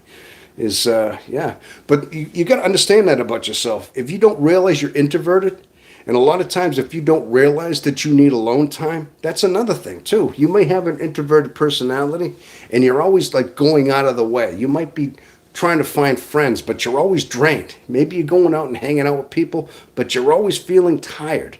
But people, you might be introverted. You might have a personality that just gets drained with people, and you can't figure it out yet. Maybe early on you're thinking because you are collective consciousness, okay? You're collective with people, that you're supposed to have friends. This world, society tells us you're always supposed to be doing things. You're supposed to be going out, and you're living a life by having friendships, and you're supposed to go to movies, and you're supposed to hang out. Yeah, that's the way society teaches us. Now, but we try this. But a lot of times if you're introverted, you're going to get drained. All your friends are going to tell you, oh, come on, just get happy. Oh, come on, you're all right. You know, let's do this. Meanwhile, you're dragging your butt. You're exhausted. But your friends are charged here. You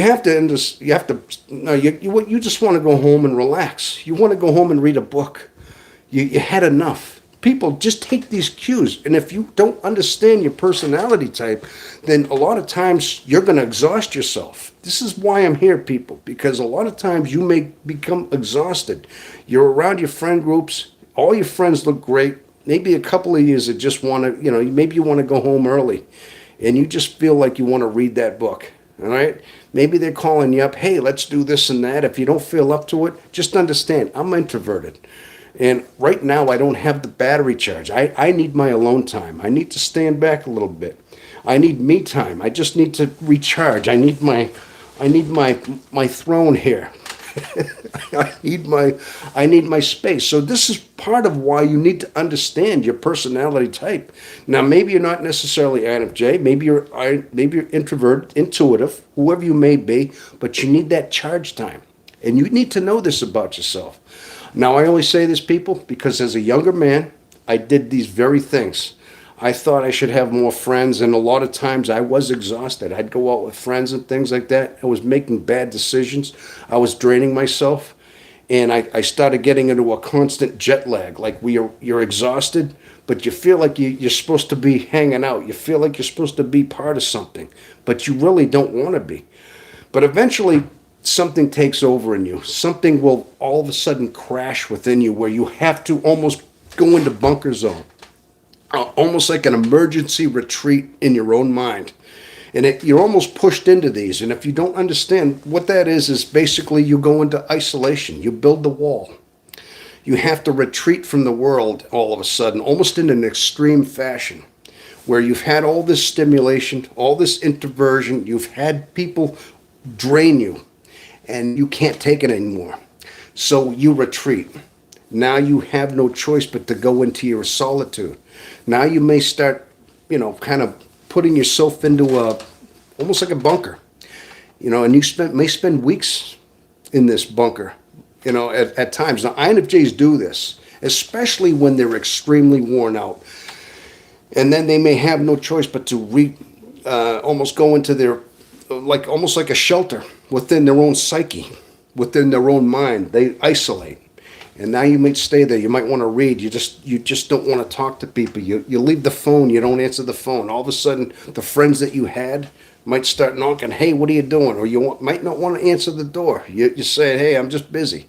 I'm just tired right now. You almost force yourself into these zones where you have to isolate, self-isolate, in order to preserve yourself. Now, by understanding your type, by understanding you're an introvert, and you have these, you can regulate yourself. You can know yourself better. And you won't put yourself into these emergency needs for the bunker zone. You won't have to isolate yourself as extreme as this. You'll know yourself better. Yeah, you can understand and say, okay, all right, I got an introverted personality. I'm going to go to this party. I'm going to hang out with my friends. But I'm going to, instead of hanging out with them for 6 hours, I'm only going to be hanging out like maybe 2. Couple hours is my limit, and then I'm going to go home. Okay, so you're going to take yourself out of that because you're going to feel yourself batteries being depleted here. So you're going to remove yourself from that. You're going to take your alone time. You're going to know how to regulate yourself by knowing you're an introvert, by knowing you have this personality. See, so that's why it's important to know yourself. It's an understanding, like I said, that high-end car, knowing that this is the button you're pushing on over here.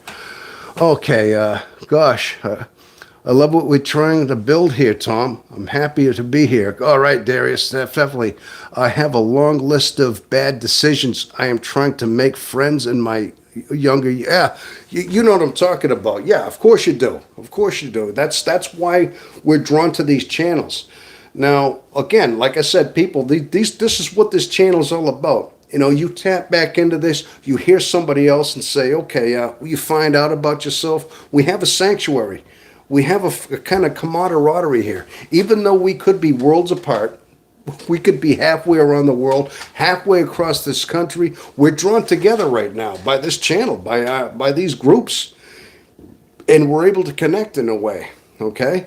And we're able to basically communicate and in some ways commiserate. See what I did there? I'm sorry, people. I couldn't. No, we're not going to commiserate here. A lot of times we do that alone in our own mind.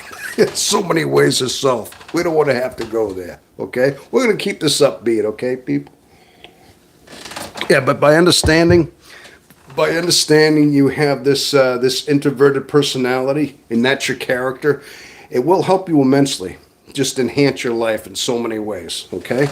So, okay, Darius, I describe being in my shell as having to put on my armor. Hey, I know a guy who wears a suit of armor. There's a guy with a knight in shining armor. Oh, that guy. Oh, yeah, I get it. I get it. Very symbolic. That's so symbolic of the armor. You see that guy right there? My knight. I call that guy Mr. Knight over there. Yeah, that guy is one of my sentimental pieces. Okay, there's a few pieces of sentimental. I got my sword over here, my Excalibur, Conan the Barbarian sword over there. All right, these are just a couple of symbolics that are like, it's symbolic to me in a way. These things are part of like I said, the suit of armor that you get in there. All right. Oh my gosh, I'd rather prickly armor. I'd rather have prickly armor that pushes people away. I have to take care of and soften its prickles, like a hedgehog hedgehog dilemma. See, hedgehog. Yes, hedgehogs have that thing. Porcupines too. Again, you see, you're kind of intertwining like nature in with how your character is. That's brilliant. That's exactly what I'm saying. See, now you get me all fired up over here, you know? So, yeah, but bottom line is, yeah, we need, a lot of times that's what we need. We need these channels. We need these channels just to connect. Now, gosh, it's Sunday morning here. Now it's live. It's not like you're just watching a recorded video here. This is me live doing this too, you know? And I can react and respond to your texts over here, okay? Yeah, you're laughing over there, you know? Yeah, but that's bottom line what this is all about, you know what I mean? Okay? So understanding you have a certain personality type and understanding yourself is let's say, let me find the right word. It is highly essential. It really is, people. And I can only say in living proof that it is. It's very, very essential that we find this out. I mean, we can only spend so much time in our own mind, in our own solitude. There's only so much. A lot of times, our mind is all we have. Okay, a lot of times we feel very isolated in our own mind, but occasionally we got to break out. We've got to talk. We've got to have some kind of extroverted reaching out here. Okay, this is our version of doing that. But we also have to know that there's some kind of camaraderie. People, you're not alone. Not anymore. You've got this channel. You have channels similar to this. We have to feel as though we have some kind of kinship, some kind of bond, some kind of united understanding that we, introverts unite alone in your own house. You ever see that thing? There's a paradox for you. You've got to unite, but alone, but separate. Hey, how do you like that? I'm only kidding, people. Well, I can't picture too many introvert conventions. Wouldn't that be kind of defeating the whole thing? Hey, we're going to have an introverted intuitive convention. Everybody meet at this gathering hall. Wait a minute, who would show up? You know what I'm saying? I think all the extroverts would crash that party in a heartbeat anyway. You know what I'm saying? So, all right, now you got me in a funny mood. I'm getting warmed up now. I think the coffee's kicking in. Did somebody spike the coffee over here? I'm just kidding. All right. No, but bottom line is, people, hey, people are coming on in here. Welcome aboard, people. Welcome in. Hey, if you haven't seen my channel, if you're new here, if you are brand new here, leave a comment. Let me know where you're from. Give me some thumbs up. I want to hear from you, okay? My name's Tom. This is the INFJ Experience. This is live, as you can see, and I'm all charged up now, okay? We're doing this because, people, that's bottom line is, INFJs are a rare commodity. We are a very rare personality type. In fact, in men, Darius, do you know how rare an INFJ man is? Okay, I mean, we're less than 1% of the population out of 1,000. Out of 1,000 men, there's less than 10. It's like there's 5 or 6 out of 1,000. You know, when you think of how rare that is, that it is just it's baffling to think that. You know what I mean? Yeah, my name. I am from Ireland. All right, Ireland. All right, and you are use all. Okay, hello, welcome from Ireland. Hey, guess what? I'm Irish. I mean, that helps out a little bit. As you can tell, I got that kind of Irish look to me. I got to be careful, I mean, with certain things, I mean, but, like, I notice there's certain traits in my character that I have very Irish blood, but I do have that kind of ancestry as well, okay? But I appreciate you being out there. Hi, Tom from Ireland. Welcome. Hey, Darius, you're from Ireland too, are you? Or maybe you're Irish. I think there's a lot of Irish out there. Something about the Irish that's just very distinctive. Yeah. There's a kind of a there's a certain mindset in the Irish that's distinctive and unique. So I don't know what it is about the Irish, but there's a fearlessness about Irish. I mean, just the mindset. of an Irish. They have no concept. It's almost like you ever see those Tasmanian devils? If you're anybody from Australia, or some certain animals like that have like the honey badger. You ever see those where they're tenacious? They're ready to fight anything. They're not that big. They're probably maybe the size of a dog, but they're low to the ground. They're like a badger, like a wolverine, but they're honey badgers. But you see them going up against lions and against like they live in like Africa and they got no fear and they'll fight anything. They're tenacious, and these things they intimidate bigger animals. I mean, they'll go up. They have no fear. That's the Irish spirit right there, man. They're like a honey badger like mentality. I don't know what it is. If it's something in the, if there's something in the something in the character about them. Okay, no, I was welcoming Ireland. Okay, I know you're from New York, but I'm also Irish German. Hey, all right. Okay, I knew that, Darius. I was kidding. I know you're American. I know you're from the U.S. I've seen you got the regular American accent, kind of like I do, but not quite the same. A little bit different. Yeah, that's awesome. Yes, but I'm glad. I'm glad we got people coming on in here. And if you're new here, and listen, if you are new, user all. If you are an INFJ, and if you're drawn to this personality, MBTI type, welcome aboard. And if you've never seen this channel before, hey, hear me out. You might like the channel. Okay, I'm here basically for this very reason. Okay, we need camaraderie. INFJs are a very rare bunch, like I said before. In the INFJ man, there's less than 10 men of INFJs. We'll never bump into another INFJ in our life. I can literally count on my one hand how many times I might have. I think back in my history, I said, did I ever meet anybody that may have been an INFJ? And there's about two or three maybe that come to mind. Like, oh, so-and-so I worked with back 30 years ago. I wonder if they were, because they had a certain way about them. And then there's some so-and-so that worked over here about, 15 years ago. Maybe they were too. There's a handful that I think may have been. Although I think my mom was. I actually literally think my mom, she's passed away. I've told this story before. My mom had all the characteristics, and she raised me. She raised me talking, with her values and things like that. But I think my mom could have been. I mean, I actually think she was, but I didn't know about it until after she passed away. So, but yes, I only found out. Okay, here you go. Use all. Okay, I only found out I was INFJ 3 years ago. Before that, I thought I was crazy. Oh my gosh, user all.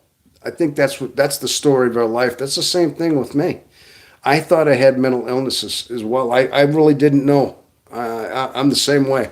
And I'm glad you said that, because 3 years ago, when you find out and all of a sudden you start looking in to the MBTI and you start understanding, oh my gosh, I am this rare personality. It's relief in a lot of ways, because then you realize you're not crazy. You have a rare personality, and the way your mind, the way your alignments of thinking is just rare.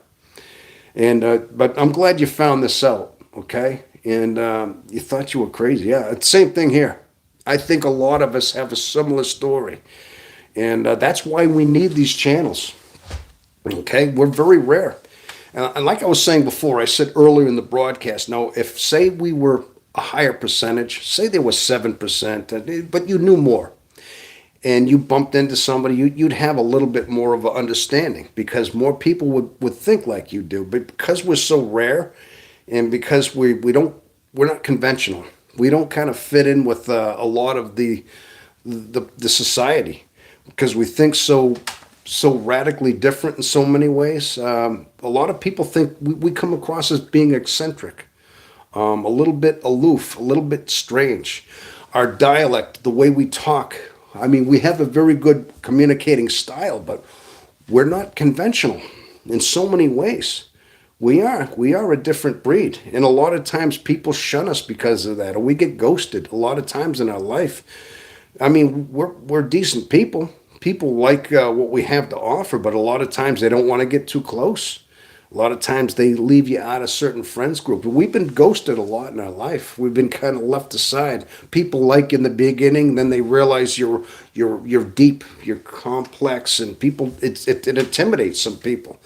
And a lot of times we lose a lot of people in our life because of that. But that's why we're here, because we've gone through these kind of things in our life, and now all of a sudden we have certain camaraderie with people that have a similar interest in their life and things like that, you know.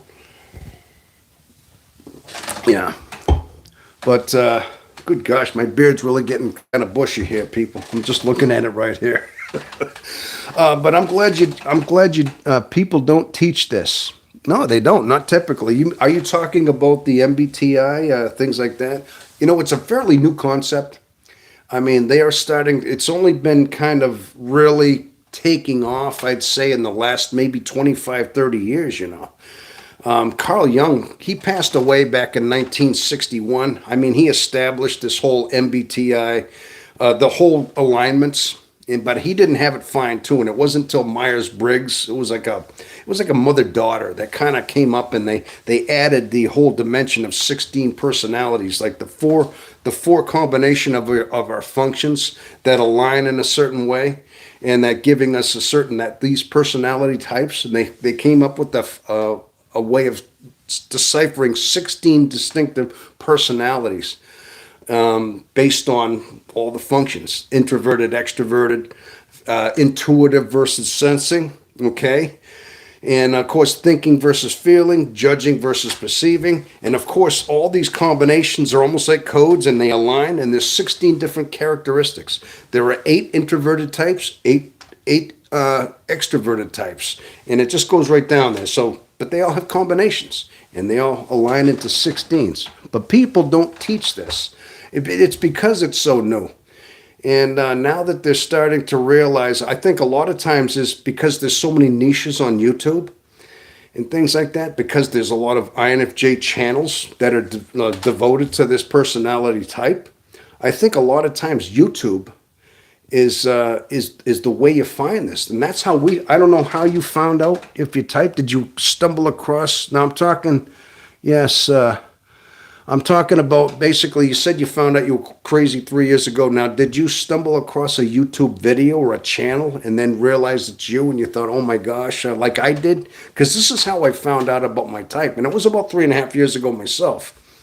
And that's when I started getting into the MBTI type. But just wondering if that's what happened with the Uzol.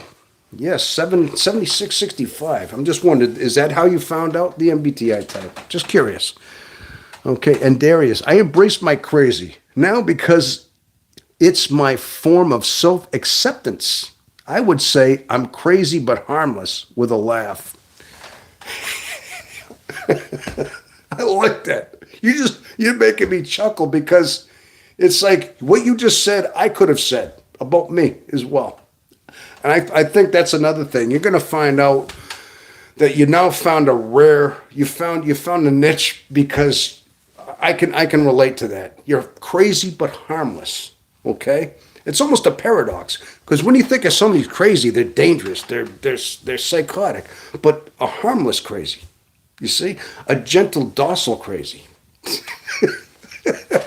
That's brilliant. That is brilliant, okay? Yeah. Hey, anybody that takes I'm never going to forget this.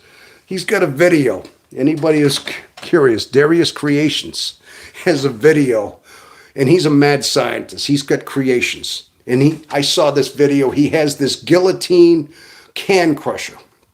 It's almost like he built it out of wood, and he's got these weight pulley systems, like these workout weights, and he puts it up there, and the thing drops like a guillotine, and he puts a couple of cans in there, and it crushes them.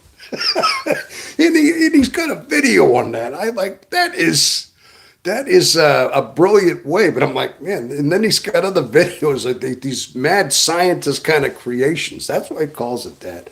I never forgot that video. I got a chuckle out of that. The can crusher. I never forgot that.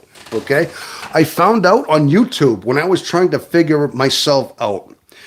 Within the last 6 months, it was very eye-opening and comforting to learn about myself. That's exactly it. Now, yeah, that's Darius. That's what you found out within the last 6 months. Okay. User all. I've spent lots of my time in mental hospitals. The doctor didn't know what it was. Yes, I found out. True. A YouTube video I just came across. See, there you go. You actually spent time in yeah. Listen, when I was 18, I don't want to get too much into it, but I had to. I did something stupid. I'm not going to get too much into details, but I was 18 years old, and I was taken to a psychiatric, small hospital in Massachusetts for observation. Okay? They had to look, and I don't know if they were doing all sorts of, evaluations on me. I got in trouble.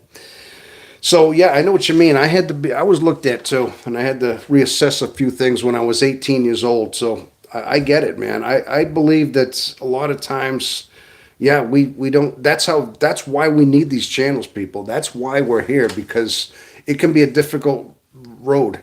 And listen, I made a lot of crazy decisions that could have cost my life. I did things based on my confusion in my life, based on the way I reacted, the decisions I made early on in my life that could have cost my life. I mean, I'm just lucky by the grace of God. Yes, by the grace of God that I didn't lose my life. I didn't harm my body permanently in such a way that could have destroyed me. It was just the fact that I persevered on. I got lucky, I guess. But again, if I had known early on, in order to handle my mind, understanding of my mind, I could have made better decisions. Okay, I would have said, okay, this is my alignment. This is how I think. I would have helped me out a lot. And I think a lot of this, you're testifying that we're the same way. Okay, smart and silly. Okay, yeah, okay. Oh, that's you as well. Smart and silly. So you got a sense of humor and you're intelligent. Yeah. I know somebody else who's kind of like that. He's got very good intelligence, but he's got a funny side, you know. I think you got to have. I think that is the INFJ sense of humor right there. Okay, all right. So definitely. Okay, use all. They need to be big lights shown on this. Absolutely. You know, you're proving it right here. You're proving it right here that this is why we need channels like that. Now, somebody could be stumbling across this kind of channel right now that is just that's hearing our conversation, and they're saying, "Wow, what is that?" Now, if you do, ask some questions. Maybe you just found out, you stumble across this and hear a little bit about you. Maybe you're rare, and maybe you have a rare introverted intuitive personality. Okay, now INFJs in particular, we have this, but introverted intuitives are 4. There are 4 out of the main MBTI types. They have a little bit of a similar understanding. Now, their alignments are slightly different. And if you're an INTJ, you might have a little bit more of the mad scientist mind. Okay, maybe you're an INFJ like me, and you have that little bit more of that kind of that emotional side, but also very logical too. Kind of a little bit both, kind of like a hybrid. And depending, you're maybe a perceiver type. You don't have that J function, but you have the IN. But a lot of times, we're very much in our head, and we're always thinking. We have that intuitive mind, but you got to understand these things about yourself. And but one thing is, a lot of times, now maybe you can testify to this, Darius. User all, who we're talking to. A lot of times we may go to try to change our life. We might have tried to change ourselves. And I've done this many times through my life. I've tried to become more sociable, more acceptable, have more girlfriends. I could never keep a long-term relationship. I always ended up leaving a lot of my relationships young. If I'd have known I had a very introverted, intuitive mind early on, I could have made better decisions. Yes, I could have understood myself much better, and not have done some of the irrational things I've done through most of our life. And I think you guys know exactly what I'm talking about. Sounds like we all had similar similar decisions and similar journeys that we've done in that way as well. Definitely. Okay, childhood was rough for me too. My parents almost asked for court help. Oh my gosh. They medicated for ADHD and it made me pliable. Oh. But I hated the feel of meds. Now I'm happy without. Yes, I advocate for just not medicating at all. That only masks. That only just it alters the neurons. It alters the whole brain chemistry. It just makes your neurons fire different or not fire at all, just to give you the illusion that you're docile. You're only just kind of you're just taming the crazy.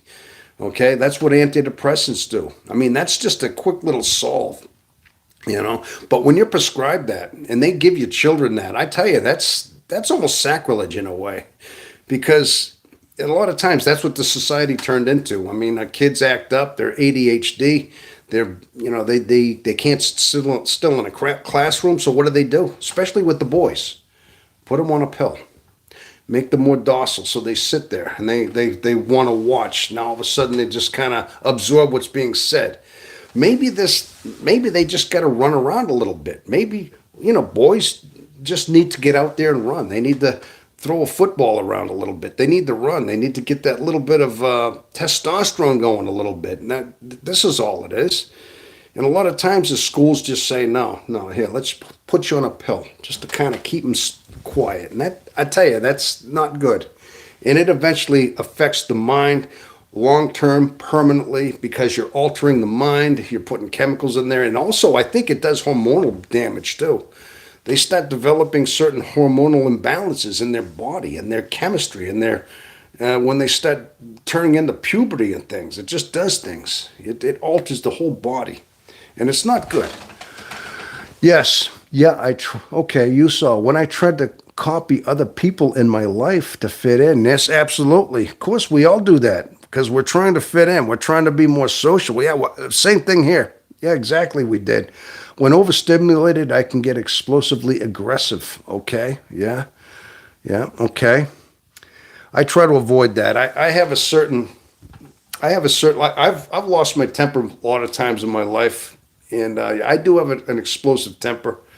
I don't like to show it because I'm afraid of it. I mean, we have a dark side in us. We have a certain. It's kind of like this as INFJs. Okay, I think we all have this. We're men too. If the men are out there, I'm not excluding women, of course. But a lot of times, yes, we have a certain level of testosterone. We have a certain level of aggression. And a lot of times, yeah, we have to contain it. We know that. Yeah, I mean, we have to put that under wraps. But we know we're powerful. We know we're strong. We know we can, kind of like that caged animal.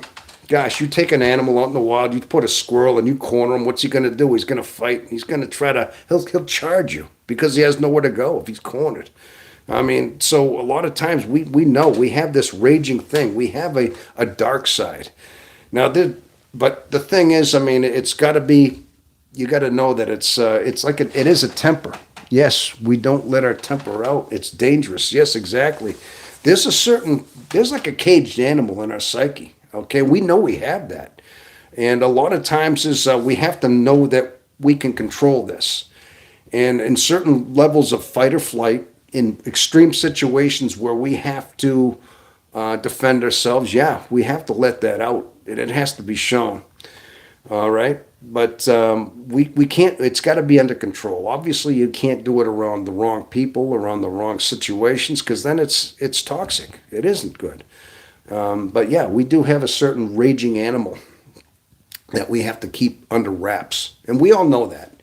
But the older you get, and the more you understand yourself, the more you can you contain that. The better your key system is. Okay, access. No longer do you have that skeleton key anymore. That's rusty, and that lock is kind of like rickety, and it could burst open. Well, maybe those bars in the window need replacing. Or those bars in the okay. In other words, that thing can get out. Now all of a sudden you've got a fine-tuned lock system, probably with a remote switch. And you can access that caged animal or you could keep him under wraps. But you get a better fine-tuned way of keeping that guy in check, okay?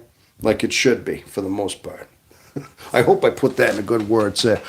The explosive emotions was less easy to contain as a kid. As an adult, I control it, but need it in emergencies. Absolutely, yeah.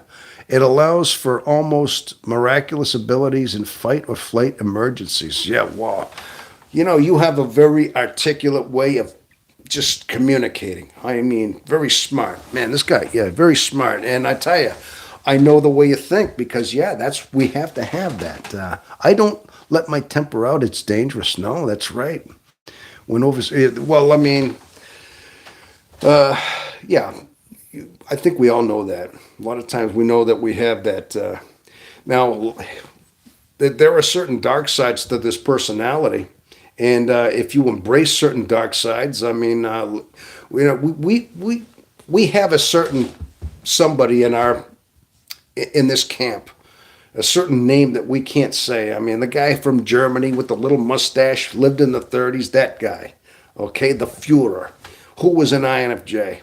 Now, that should tell you that there are certain characteristics, certain times this dark side can turn dark. There are certain ones that just have embraced these dark sides. Yeah, and it is there. How about even that guy who orchestrated and planned out the World Trade Center? That guy wearing, back in 2001, and he crashed those planes. He actually manipulated these hijackers, and he orchestrated it. He had a certain date set, 911, and he orchestrated planes having a full belly of fuel, and 4 of them would have different destinations. They would take off from a certain thing, be ripe with fuel, and they would use these as missiles in a way. Only a very orchestrated, long-term projecting mind could have this well thought, and it actually took years to think this out. And having it on 911, almost like the emergency, was also symbolic. And I know who you're talking. Yeah, Osama bin Laden, another one. They say he was the INFJ. He manipulated. He had a long-term projection. The guy was isolated and introverted, but he thought he was changing the world. But yes, he orchestrated something very devastating, and he had manipulated people to carry it out and take their own lives in the process. This is the kind of mind that the INFJ can unleash. A very maniacal, manipulative. Same thing with that guy, the Fuhrer. Okay, I'll say his name, Adolf Hitler. He was an INFJ. But yes, I mean, you look at all the traits that he had. They look now to say he was introverted, he was intuitive, he had long-term projections about Nazi Germany being 1,000-year Third Reich, and he was constructing Germania in right near Berlin. He had these models of, when he conquered the world, Germania would be the capital of the world, and he thought that eventually he knew he was going to die, but he would be this immortalized, like almost an Egyptian god in a sense. He would be like these Egyptian pharaohs that are, for 4,000 years, these obelisks and pyramids would be in his honor. He had this grand scheme, and he had a way of talking and manipulating, and he had that whole thing going, and he manipulated people, masses of people, to do what he wanted to do, his dirty work. He was an INFJ. He was a dark INFJ, and yes, he had that. And so, but he had a great way of orating, or orchestrating, way of speaking, telling masses of people dark things, manipulative things. And he had a way of projecting his empathy, his emotion, widespread. He projected out that anger, and he used their anger of whatever they were suffering, the depression that was going on in Nazi Germany, and he blamed certain groups. He blamed certain people, and he got them riled up against the common enemy, and they believed him. And so it is in us. We have a certain dark side that could be unleashed. I mean, that was just a poor example I just used, people. But yes, we have a couple of dark figures that were INFJs, but But then they, we were talking about that dark side, that unleashing of things, and sometimes, there's when you embrace those dark sides, we're still human beings, and it can be done that way. But the thing is, when INFJs turn dark, man, they're very, very extremely maniacal and manipulative. As I've just used a couple of examples to say that. If you look at some of the examples through history, those two, Osama bin Laden, Hitler. I'm sure there's other examples of that we could look at, but yeah, they get very dangerous. They can be very dangerous and very manipulative because their mind can go that way. Okay, I had to learn to turn my tempers off turn my tempers into words. If you can let out safely an emotion, you can at least pull words to what is happening inside. It helped me talking the emotions out. Okay, yes. So you put your emotions in the word. You've had to talk it out. Okay. Also, I've had the power. Remember, I am feeling versus I am feeling versus I am. Is a big thing. Don't let your emotions be you. If it is feeling emotions, you can take back ownership. Feelings are moments in time. Yeah, I mean, a lot of times it's being that we have an emotional side to us. Yeah, we have that feeling type. A lot of times we are basically governed a lot by our emotions too. But as we get older, though, as we get older, as you've said, that a lot of times we have to just govern them in such a way. But that's where our logic takes over.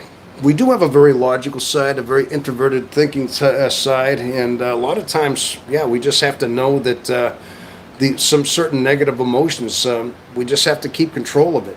We just have to watch them over. But that's why, that's why it's good to understand your type, understand our type, and know where, how we could slip into these dark moments and in these shadow functions as well, knowing that. Hey, Frush, hello everyone. Hello, Frush. How are you? I believe, if I remember right, she is from the Philippines, I believe. That's, okay. Userall, yes, hi. Yes. Yeah, the Philippines. I do remember that. Philippines. Yes, I'm having another live. I'm glad you could attend here. It must be late. It must be probably 10:30 in the morning over there. It's got to be, at night. It's got to be late at night probably over there, right? Yes, it's 11:30 p.m. here. Yes. You're probably getting. It's late at night. I mean, it is just late morning here. Sunday. It must be already. It's late Sunday evening. Yes. Well, welcome aboard. We're just having another live broadcast here, and this is a way of just reaching out to the INFJ community worldwide. As you can see, we have some viewers halfway around the world.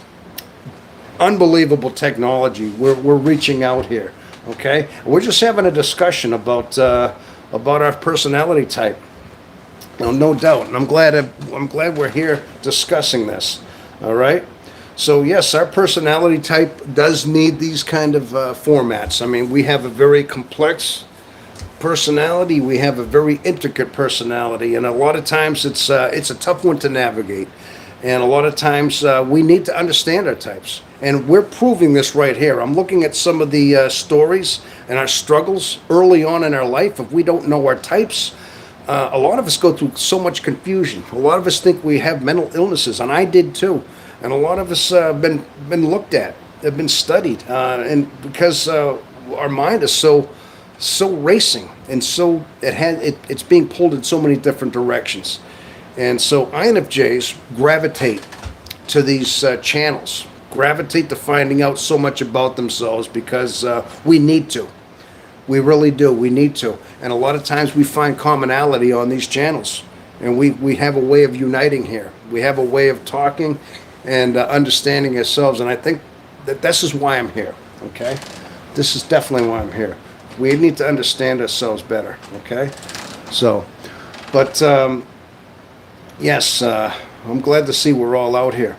Now, does anybody have any questions out there? Okay, for watching. Sometimes I see it goes up, and sometimes I see it goes down a little bit. People check it out. Sometimes they like what I have to say. Sometimes I don't know. It's just what it is.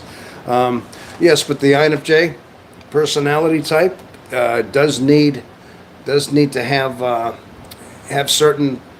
We have our pros and cons. We have our things that we can be proud of. Things that, like, very intuitive mind, a mind, an introverted intuitive, that is our dominant function. And we're able to see things. We're able to piece things in the future.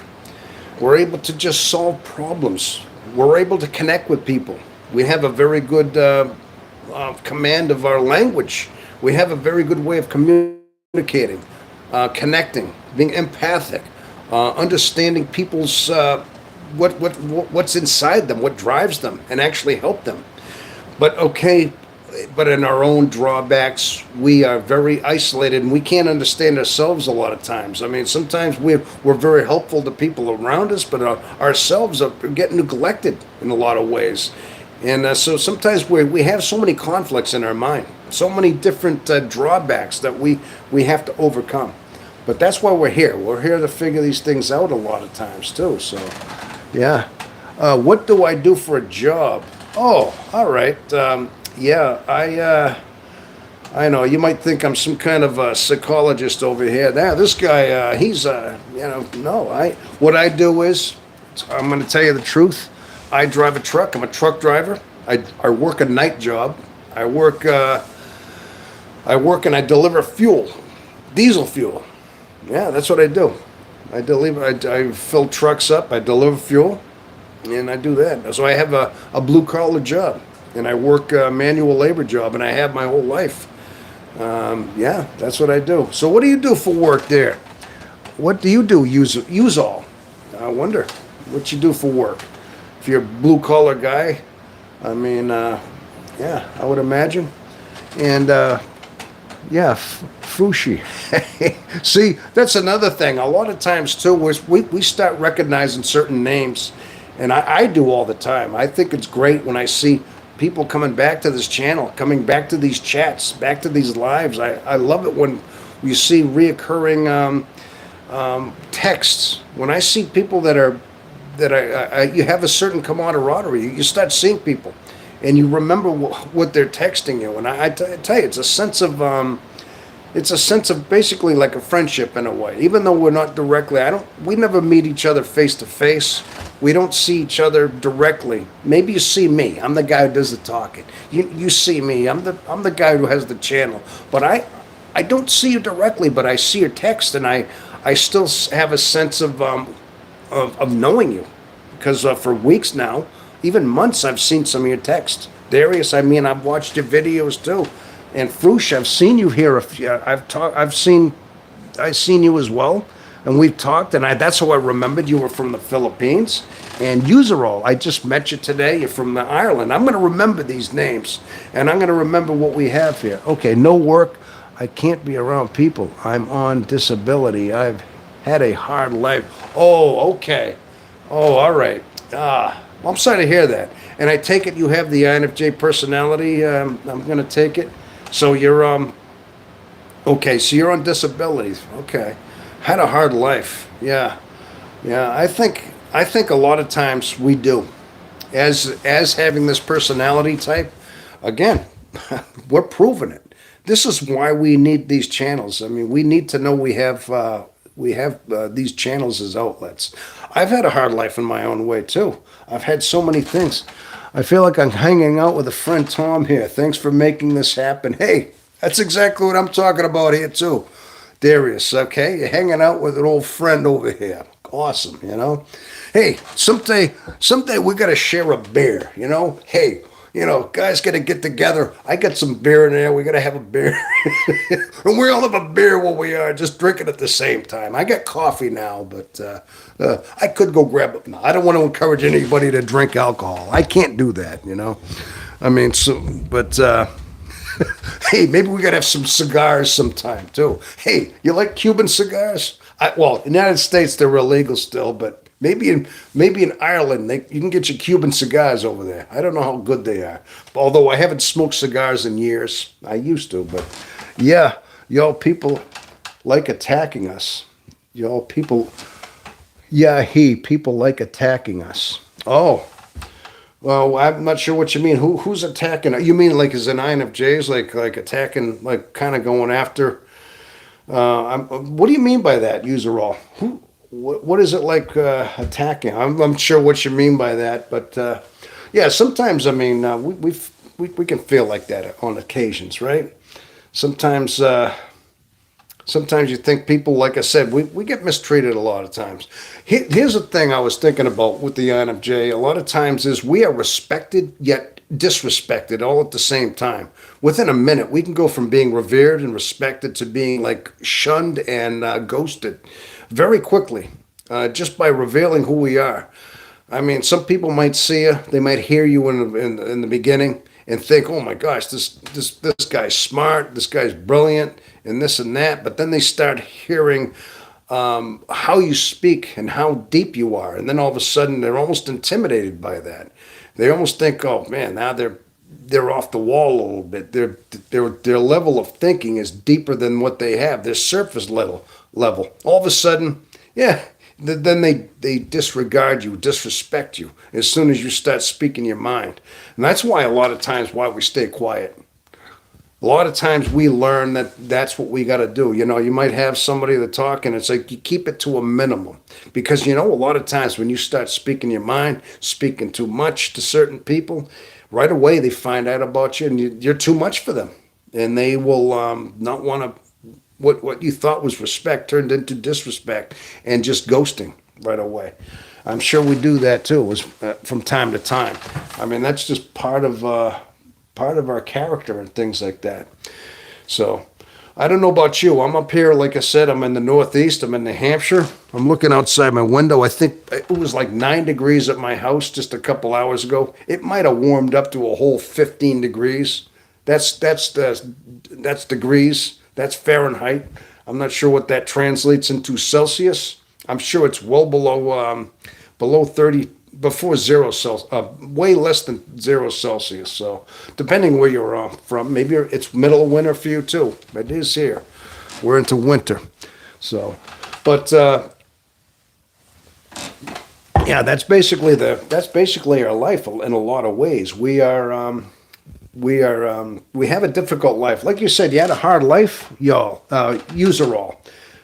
People, okay. I stay on my own now. I'm 40 and all talked out. Okay, you stay on your own now.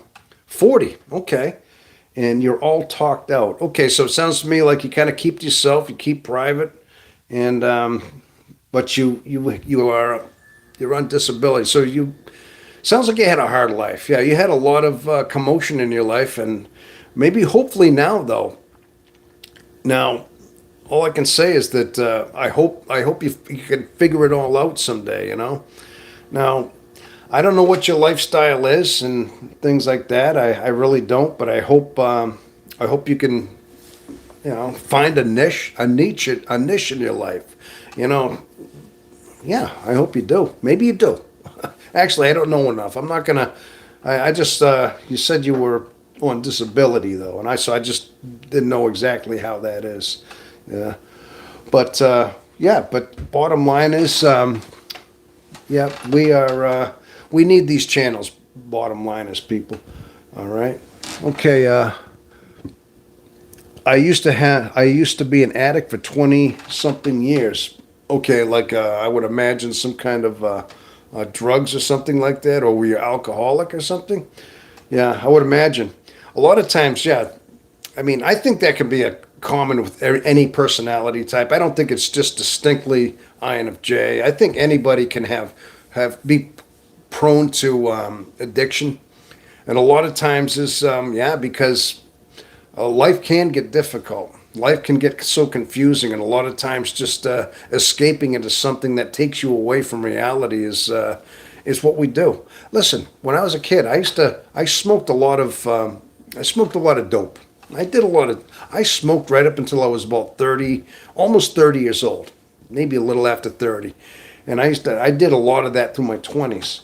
And, but the thing is, I had to stop doing that. Eventually, the last time I smoked marijuana was, I felt so crazy. I felt so confused. I smoked and I regretted doing it. I still remember this. I got stoned for the last time. I felt confused. I felt paranoid. And I said, why am I paying good money for this? What happened? Why do I do this? Why am I paying my money to get paranoid like this? Have my mind all crazy like this?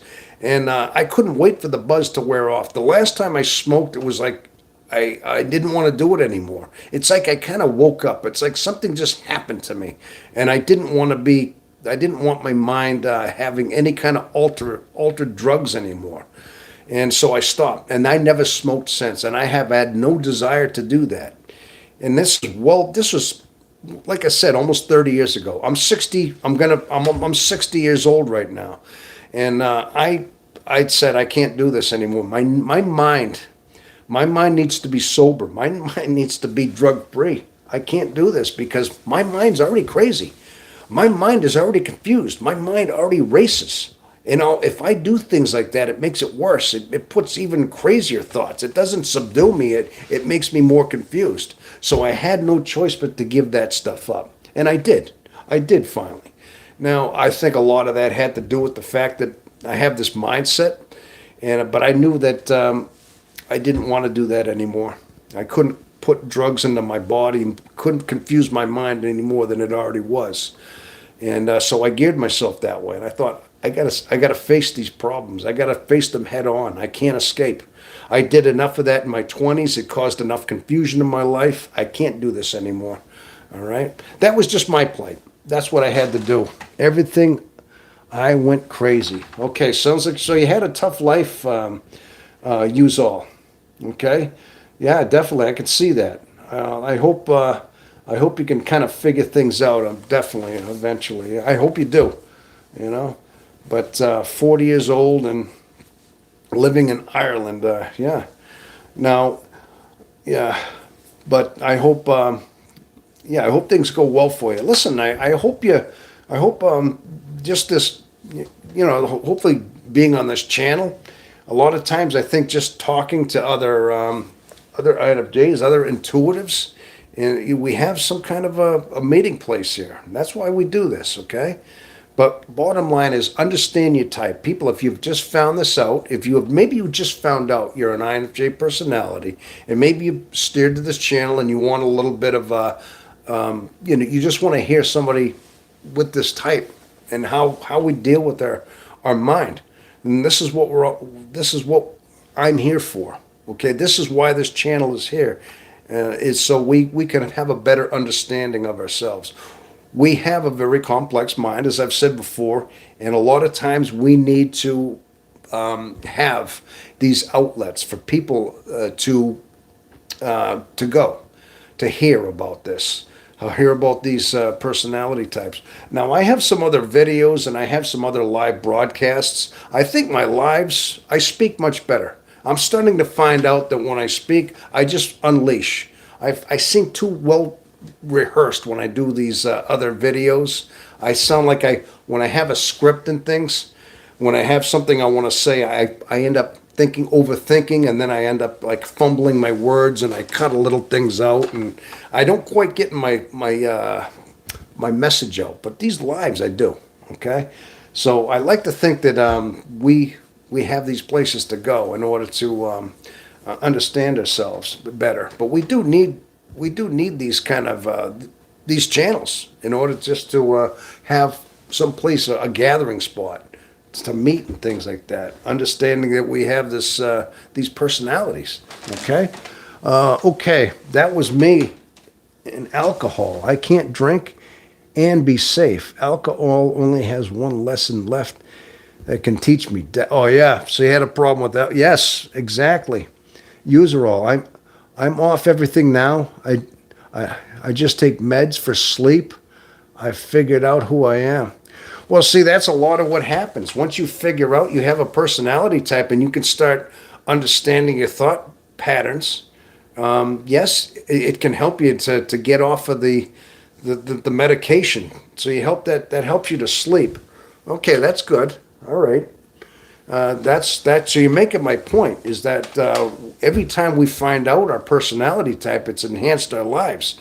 Again, it took me 57 years. I stumbled across a video like we all have, it sounds like. And right away we started understanding. This is one thing I think INFJs, I think, get so much benefit out of understanding the MBTI type. Now, there's a lot of personality types that probably couldn't give a crap about the MBTI. I'm not generalizing. Maybe some extroverted type, they don't care. I mean, I've actually tried to go on Facebook with some of my friends that I grew up with, and I would put little things in there like maybe some like memes or like some of these things about INFJs, like these just describing little bits and pieces about the personality type, and like just like crickets, no response, no thumbs up, like they ignored it, like they wanted no part of that. And I try to explain to them, like, finally, my friends out there I've grown up with, people I've gone to school with, people I'm still contacting with Facebook. Hey, here's a meme this is an understanding of my personality. This is why I was always just a little bit weird. I mean, people that like me anyway, that are still my friends, crickets. They wouldn't respond. There was like nothing. Like no response, no, hey, I didn't realize that. Hey, I'm glad you're better now. Nothing. It's like nothing, But then, of course, you throw some stupid little meme about something that's mindless, and all of a sudden, laughs and little thumbs up and comments, dumb stuff. I'm like, yeah, but they don't want anything of substance. It's funny how that worked. So I just keep that to myself. You don't even really want to tell people. A lot of times people, they don't have any interest in a lot of things. But now you start getting INFJs. You start having people that have this rare personality type, and all of a sudden they perk up because this is their life. Their life has been confused, and all of a sudden here's a little bit of a blueprint into their life. This is a little bit of a guidance system that says, hey, yeah, this is part of it. This is why your mind is like that, because of the way you think. It's your alignments, okay? And there are other people with this rare personality, and it can be this way, okay? You have a crazy mind, but it can be regulated as long as you understand yourself. By understanding and learning about your alignments and how you think is like night and day, all right? That's why we're here. Okay, awesome. All right, I'm reading some of yours. Hey, 42. Okay, stay for my time. Hello there. Hi, 42. I guess they're right. INFJs have to find themselves around 40.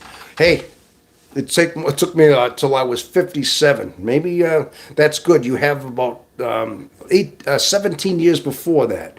Sometimes it takes a little bit longer than that, but I think it's important. I think Carl Jung was onto something when he devised the whole MBTI system and came up with that. All I can tell you is that I know it helped me out. Now, I know it helps out, and it sounds like we're all having similar conversations here. It's like once you found out your type, once you found out you were not INFJ, and you started understanding and started learning more into it, it's helped our life. So it's not just me saying it; we're all saying this. And that's part of what the amazing gift of YouTube has done. Now, a lot of you have found videos. A lot of us have found these videos on YouTube.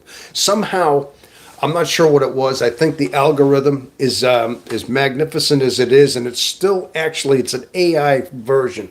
They start piecing together things of what you're drawn to. And now maybe there were certain videos you were watching, certain videos that you gravitate toward, like an introverted thing, maybe certain videos. And so it steers you into an INFJ. And that's what had happened with me. The first INFJ video I saw was Wen's. Anybody heard Wen's? She's very popular. She has a channel. She's a very sweet girl, too. I mean, just the way she talks. Now, she was the first one. There was a video about, like, why is the INFJ like being on drugs? I said, what's that? I started listening to her, And right away I thought, wow, that sounds like me. And that's what got me into it. And then I started gravitating toward more of these INFJ channels. But she was the first one, Wens. And but she's got like a whole like epic life thing. And then I started watching other ones. And there's some really prominent ones. Like, you ever heard of Frank James? FJ? He's another guy. He does all those funny skits on the 16 personalities. He's huge. But you look at some of his early videos, and he's kind of like, looks like a deer in the headlights. And he's like, hey, he talks, but you can tell some of his early stuff. He still looks like he's just finding out about himself. But then you could see his evolution. He and then he started making videos that were very funny and stuff, So you could see a lot of these types, they just evolve in so many ways. But there are so many, these are some ones that I started watching that I noticed that helped me out. But bottom line is, people, you see similarities. When you hear a lot of the stories about INFJs and how their struggles are, you hear a lot of yourself in there. Even though you don't have the exact plight that they had, you see a lot of amazing similarities in in their stories, like we're having right now. Okay, so we have I'm off everything now. Only one person in my family cared when I told them. Okay, yeah, you too, just one. All right, I don't even tell my family. I have 2 brothers left. I don't even talk about that. It's like sometimes you just get disregarded. Yeah, okay, yeah. You just make an excuse or whatever. Yes, I noticed a lot of these chats are in their 40s. Okay, all right. And I also noticed the algo is making vids about INFJs. The vids are only 2 hours old. Yep. All right. Some of them. All right.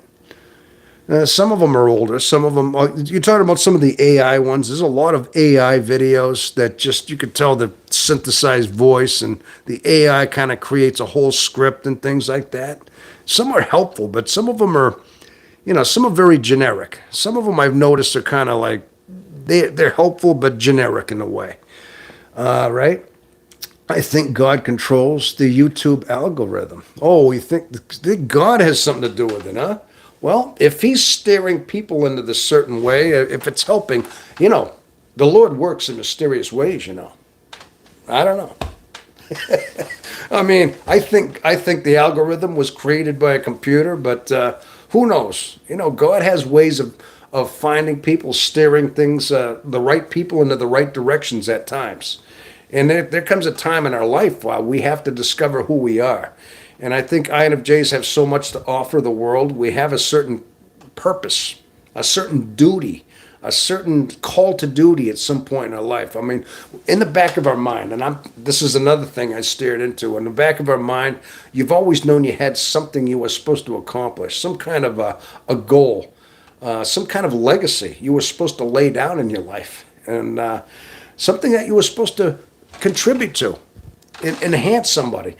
If this is my legacy, then so be it. Maybe these videos will be around for hundreds of years after I'm already dead and buried, but I'll be immortal in some ways, and maybe my voice will ring true to somebody in 200 years from now. Some INFJ who's trying to find out a little bit about themselves will stumble across these recorded videos, kind of like those cave arts. Remember cavemen used to draw on the walls, and they'd put little symbols, and they'd show that they were hunting, and they'd show that they were hunting an animal and how they were mauled by a bear. And there's little stories they put on these walls. Even thousands of years earlier, you found these cave dwellings, okay? But they told stories, yeah?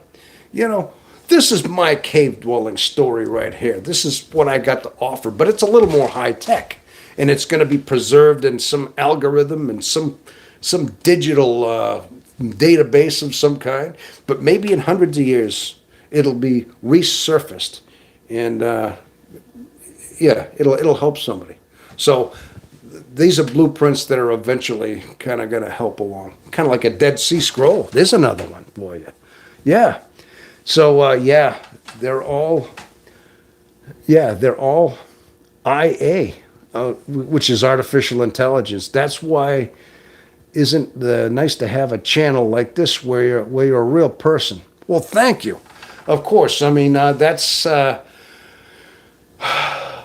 That's my style right now. Listen, I'm still very new at this channel. I'm 6 months into the channel. As you can see, it's a growing channel. I'm almost up to 600 subscribers, if you can believe it. But a lot of times is I'm trying to build up an audience. I'd like to build up a certain audience group. I think we can benefit from this. Now, this is helping me to know that we're somehow finding some kind of camaraderie here, okay? Some kind of kinship, all right? Friendship here. All right. Now we have a like-minded personality. We want to learn about ourselves. We like to think that we are somehow bonded in some way. And we have very similar backgrounds and stories. And a lot of times it sounds to me like we've all had very tragic stories, very, very depressing early stories in our life. I can tell you right now, from the time I was in my late teenage years, right up until I was almost in my mid-30s, very early, late 30s even. Okay, I had very turbulent life, very confusing life, not knowing, thinking a lot of times, not sure, thinking you had mental illness, thinking you had something wrong with you. I remember one time as a kid thinking, what's wrong with me? What's wrong with me? I feel like I had a good, there was something, physically I was strong. I felt, attractive. I had a smart way of talking. I had a intelligence about me, but I had this weird personality that kept me away from people. That I remember thinking that what is this? I mean, how can I be so physically okay, have a mind that thinks, but be so like weird? Like, what's wrong with me? How can I be less weird? I remember having that. Can I be more sociable? And then I remember trying to change myself and being a little bit more, trying to get more accepted amongst friends. Going through trying to get more into like football and getting more into hockey, trying to have like more of a friend group, like so you could, like things that you probably wouldn't do, but you felt like you had to be into this, like, okay, hey, the Boston Bruins. All right, I'm from Boston, okay? And you want to go to hockey games, so you go to the Boston Garden, you get your buddies together, and you think this is your life. So you start bending yourself. Hey, we're going to go to we're going to hang out and watch the Bruins in the Stanley Cup, let's say, in 1988. Or watch the Boston Celtics. Okay, as you can see, I grew up in Boston. But I felt like I had to kind of gravitate toward these extroverted things, which sports is like that uniting thing. Very extroverted. You cheer for your team, you go to the party, you go to the ball game, or you watch them on TV in a pub, and you're all watching a game. So you thought, hey, let me get into this sports thing. You learn about baseball, football, whatever it may be, the Red Sox. Yeah, okay, I'm throwing all these Boston teams out there. But right after I found out my type, after I got divorced, I don't even really watch football anymore. I realized it was just my way of finding an extroverted way of connecting with, thinking you had to be this way. But I'll tell you, your batteries, you ended up depleting yourself. You hung out, but then you always felt exhausted afterward, and you didn't know why, okay? You thought this is what everybody else did. You didn't know you were an introvert. I never knew this is an introvert and what we're supposed to do. You want to have a little bit more of alone time. Then you crash. Then you go out and you exert yourself. You get tired. You get overly tired. You're staying out with friends too long because they all seem fine, the extrovert types.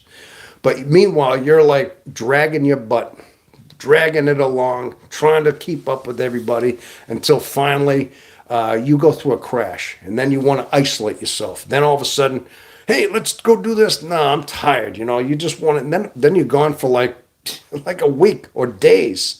You don't want to talk to anybody. They call you up. It's like, no, I don't want to. You didn't even want to talk. And you wonder why. It's like, okay. Now all of a sudden, if you found out you had an extra introverted personality, you could have regulated that. You could have been so much better off. You could have maintained your battery. You could have maintained your energy and not have it drained because you didn't put yourself out there anymore. I think a lot of us had these similar life stories that we put ourselves out there and we we just kind of drained ourselves in order to fit in, trying to find a niche, but just yeah, and then depleting ourselves in the meantime until we crashed. This is a story. Then all of a sudden you start doing drugs, you start doing things because you have all this confusion. Or how about relationships, guys? Hello, vagabond. Vagabond. Who's that? El Vagabond 777. Good morning, everybody. Good morning, El Vagabond. Hello. Stray for my time. Hello to everybody out there who's joining in on this chat right now. We are talking about some of the life stories, and it seems as though we had similar things going on here. Okay, I couldn't get into a sports, even though everyone is a huge fan around here. Yeah, I couldn't help it. I mean, at the time, yeah, we had all those Boston teams, especially during the 2000s. Everybody was winning championships, and you couldn't help it to get into that. But then deep down inside, you say, what are people cheering for? Because they can take a puck and they can throw it in the net more times than the other one, because they can keep a score, and they cheer, and they have these, these Stanley Cups. What was the whole point of it? Oh yeah, get everybody cheering, having parades.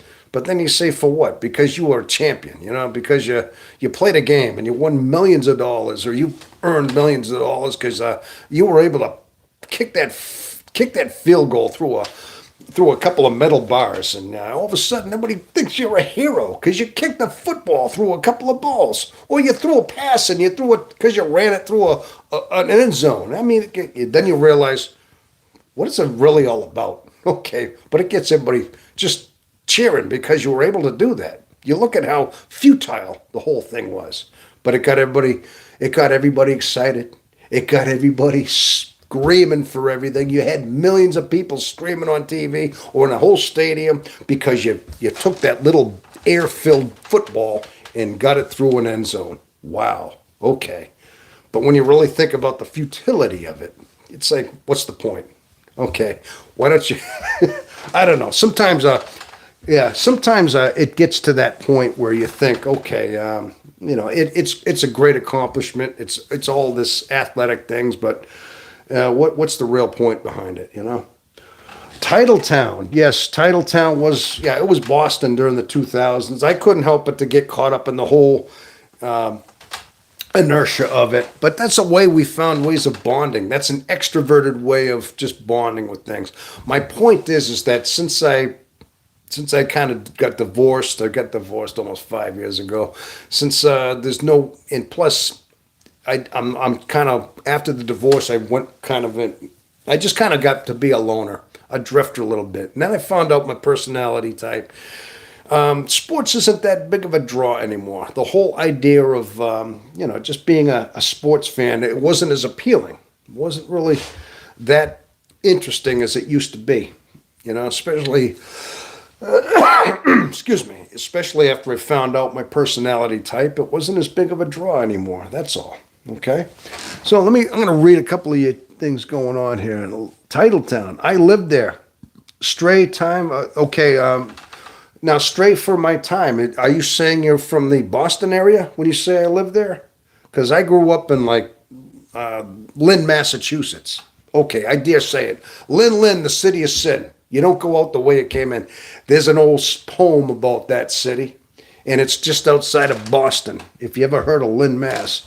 Yeah, read the top. Oh, okay, read the top. Maybe I missed that part then, huh? So stray for my time. You're from the Boston area then, huh? I didn't read the top. Okay, I heard that saying before. Okay, yeah, I'm from the great city of Lynn, Mass. I haven't lived there in over 30 years, but I grew up there. Rough town. It was a rough city. But I got to tell you, though, it kind of forged me. It made me, I understand more about street smarts and human nature from just living in that kind of town. It really opened my eyes to, basically human nature, the way people are. It was a tough city. It was a rough town. I mean, I'm not saying it wasn't like it was from Chicago. I'm from Easton. Oh, Easton, Mass. Easton, I've heard of that. Good gosh, I think that's South Shore. Isn't that? No, that's South Easton. I know I've heard of that. I'm trying to place where it is. Is that somewhere near Worcester? Yeah, Worcester. I think near Brockton. So I knew it was South Shore. Yes. Okay, Brockton. I know where that is. That's down towards Rhode Island. I know where Easton is. Okay. See, now there's somebody who's a little more familiar. He grew up in Massachusetts too. You're from Brockton. So yeah, I would imagine you have the INFJ personality type. Are you? I would imagine you must have some kind of thing going. Yeah. Okay, Brockton. Yeah, I know where that is. I've been to Brockton for work a couple of times. Hey, Rocky Marciano, marvelous Marvin Hagler's hometown. They were from Brockton. Got a couple of great champions, of boxing champions from that town right there. Yeah, Pawtucket now. Oh, Rhode Island. Okay. Yes, I've had to work a couple of times jobs in the past. Okay, that's cool though. So I would take it you're the Boston, New England sports fan. So when I started listing off Red Sox and everything, probably understood what I was saying. Yeah, but bottom line is, yeah, that's where I grew up too. I did. I grew up, but my point is that I felt as though I was trying to adapt and become more sociable and I felt like sports was that kind of way of bonding, and that's how you did it in Boston. I mean, everybody had a common interest. They loved their sports teams. The Patriots loved the Super Bowls. Tom Brady and Gronkowski. We had our football teams and things like that. Yes. And but that was how we found some kind of camaraderie. But I felt like it wasn't really me. I mean, to an extent, I felt like I was doing it to just kind of fit in, to blend in, to feel like I was accepted. And since I've been on my own, I found out my type. I don't have really a lot of interest in that as much. Now, that was my point as I was making, is that I felt like that I was doing it for that reason. That's all. Okay. But yeah, but it's good to see that you got that from the Pawtucket area, Pawtucket Red Sox. Hey, the Paw Sox. Yeah, I think they moved out of there. I think they moved down to Worcester somewhere. Aren't they they got another team now. I can't remember, but I knew the Paw Sox moved out of Pawtucket, I believe, right? Yeah, they're gone. Yeah, I knew that. Didn't they go to Worcester? I think they went to Worcester up in Mass. They got their own stadium up there now. Yeah. So, hey, that's cool. That's cool. I mean, I definitely, like I said, grew up there, know a lot about the goings on in the Boston area. I'm up in New Hampshire now. I live up near the Winnipesaukee Lakes region. Yeah, I'm like about maybe a 20-minute drive to Lake Winnipesaukee, things like that. So I'm up in that area. I've been up in New Hampshire for the last 30 years. It's a nice state. It gets cold in the winter, but it's a beautiful state. I've got a very excuse me. I got a very nice place up here. I finally bought a house, live up in New Hampshire and things like that. So, yeah. But bottom line is, people who's still here, this channel, I think, is actually helping out. I mean, we're bonded here by knowing that we have a certain rare personality type. And straight from my time, if you're in that camp, if you have a INFJ personality type, oh, nice. Laconia for a short while. Love it there, yeah. You talk about Bike Week? Must be talking Bike Week straight for the time? Or maybe not, maybe Where's Beach? Where's Beach, I should say there, right? Yeah, see, he's definitely from the region I'm from. He sounds like he knows all Laconia, yeah. Okay, but but that's pretty much what we're here for. We have a very commonality in our personality, and we need to know we have these channels.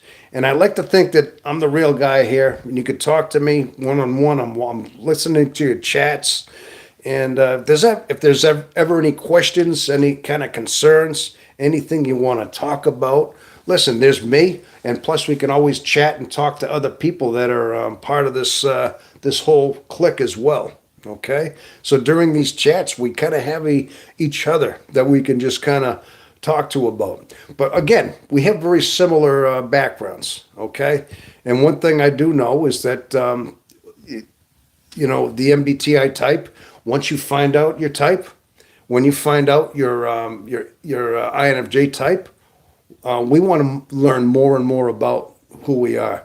I mean, that's part of our personality is understanding who we are. We spend so much time of our life in despair. We have a lot of confusion in our life. Sometimes there's so many times of bouts of depression in our life and bouts of sadness through our life. And we don't know why everybody else is able to have a certain type of life and not have that. They can have a certain relationship. Maybe they can have the same girlfriend for 10 years. They can meet their childhood sweetheart in seventh grade and have them as their friend, their girlfriend for for their whole life. Meanwhile, a lot of times, now that's another thing with the man. I think a lot of us have a very hard time with relationships. Listen, I've had girlfriends. I've had a few. I've had a string of girlfriends, but a lot of times I think mine never lasted long. And because not understanding your personality type, a lot of times we give our heart. We think that, we're looking for somebody. Who wasn't looking for that sweet girlfriend or maybe your wife? Now you get involved in somebody, you stop falling in love, but all of a sudden, because you're giving your heart, you're drained. Even more so than a regular friendship, a regular social interaction. Relationships drain us so much. I think that's men and women, INFJs. We're drained by love. I mean, as much as we want to pour out our heart, we're the feeler types, okay? And we want nothing more want to love, want to have acceptance. So what is it? You find a relationship. Early on, it seems sweet and all that. You're getting all romantic. But all of a sudden, you feel like a shell. A few weeks go by, you're so depleted. It's like the life is just pulled out of you. And I think a lot of times we can testify to this. We get involved in relationships that drain us. And all of a sudden, things seem okay. And all of a sudden, it's like you don't want to see your sweetheart anymore. You have had a girlfriend. Now it's kind of not fair to them because you're starting to get involved with somebody. You're just starting, the romance starts getting wonderful. Yeah, you feel drained. So all of a sudden it's like, I can't see her this weekend. Well, why? Are you having an affair? All of a sudden she thinks you're cheating on her because you can't see her for a weekend. No, I'm just exhausted. Then all of a sudden she wants to know why I don't want to see her. Yeah, so bottom line is, it eventually ends up drifting away, or you end up breaking up. The relationships don't last long, and all of a sudden you broke her heart. Your heart is broken. You feel like you can't hold on a girlfriend, and you wonder why. Why can my friends, my brother, have a relationship, find the sweetheart of their life, and they seem to be together for 20 years, or maybe they get married and they're together. Meanwhile, three months is my tops. You get involved and then you need a whole lot of time to recover before you can find another one. It's like you got to mend yourself, and it takes months, years even, before you're fortified enough just to date again. I mean, this is a pattern that INFJs have. Okay, I'm throwing this out there that men, especially the INFJ man, I mean, I'm only speaking for myself. This is one of our plights we've had, is that relationships are exhausting, and love to us is taxing, very much so. You want to love somebody, you want to find your soulmate, but when you find somebody you love, you can't do it because you're so depleted and you're so empty inside from this relationship. Yeah, I'm sure we've all gone there, people. This is a story of my life. And then we find out it's just not in the cards for us. We want to have a love life or connection, but it can't be done. It's like it's a curse. It's like you're cursed in a way. You're cursed to be alone. You're cursed to be isolated. You're cursed not even to have a lasting love. It's like you find yourself sabotaging your relationships or leaving your relationships because of this. Okay? And this is the story of a lot of men. I've heard the story talking many, many times. This plight of an INFJ personality type is our love life. We can't, it's like we have a hard time holding on to things like that. Okay? Darius, my issue with relationships has always been imbalanced. I always felt like I gave and was begging for in return something. It took me years to finally give up on them. Yeah, that's exactly, yes. I think you'll find out that's El Vagabond 777. How you doing? Tom, how are you handling seeing where the world is heading? I do my best to have faith in God and know that I can understand everything. My mind never stops. The world has never felt more exhausting. Oh, okay. We're going to get into that. I'm going to answer that question. Oh, nice. Okay, yes. Okay, we're talking about relationship woes. We could talk about that too. But that's another one too. Just the state of the world that we're in. I think, honestly, I think human nature has a way of just recycling itself. We've gone through bouts where it seems as though civilizations have risen and crumbled. It's almost like you ever do the laundry. Okay, I'm going to use a way of, you put clothes in you put clothes in a washing machine and you fill it up, and they get that agitator. And the clothes that are on the top work their way to the bottom, and then they work their way back to the top. So they're always kind of they're rolling like that.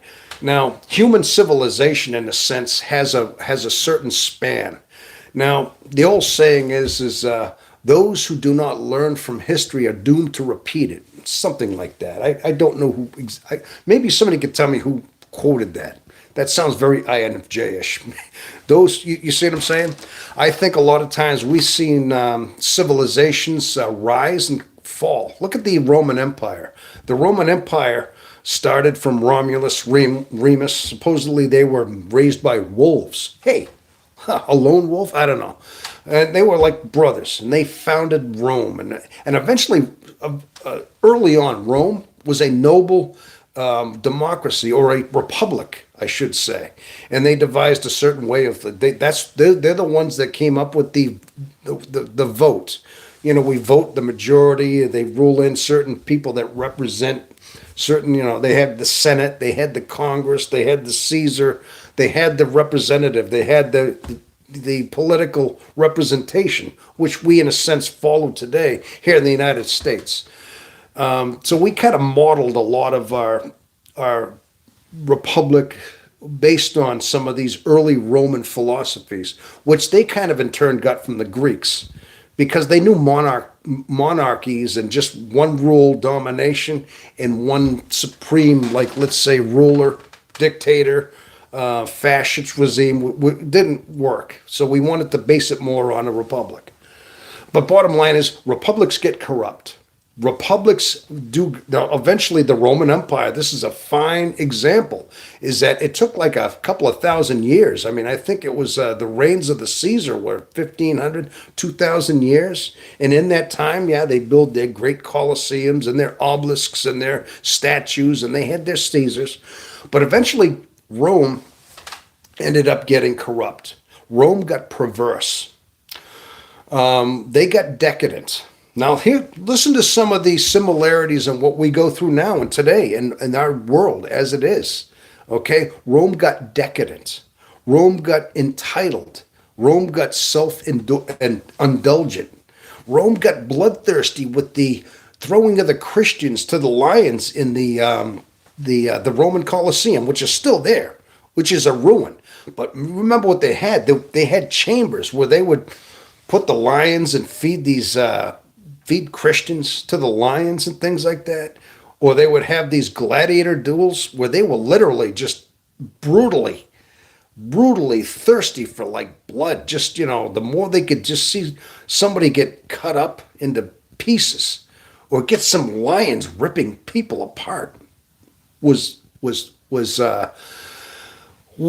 entertainment, and they couldn't get more. Now, once you start going down that lust for that kind of stimulation, you can't have, one Christian isn't enough. You need four, because you're going down a dark road. You're going down that whole societal decay. Now, the patterns I just listed are very similar into the modern patterns. We've gotten decadent, entitled, bloodthirsty. You see a lot of violence going on, and it seems to be rampant. You see a lot of corruption occasionally in certain governments. I mean, I think that right now there's an attempt to clean up some of the corruption in the United States, especially. I see there's a turning point in some ways. Okay, I see there's an attempt to go back to the way things were, back to conservative values. But then again, you see resistance. You see those who are trying to gaslight masses into thinking, no, we want things back to the way they were. And they demagogue and they twist things and they warp things. Okay, I'm glad you brought this up. Okay, I think a lot of it has to do with human psychology that just keeps repeating itself in masses every time.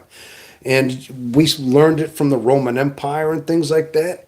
And it's a spiritual thing. Yes, it's also spiritual. I was going to get into that too. I mean, a lot of it's political. I'm just giving you an example as a way of describing it as how basically how human nature repeats itself. I mean, human nature, as we are students of human nature by default. And we just understand it because we want to understand ourselves. And a lot of times we have to look at how human nature has a way of, it starts off noble. And by the masses corrupt. Power, absolute power corrupts absolutely.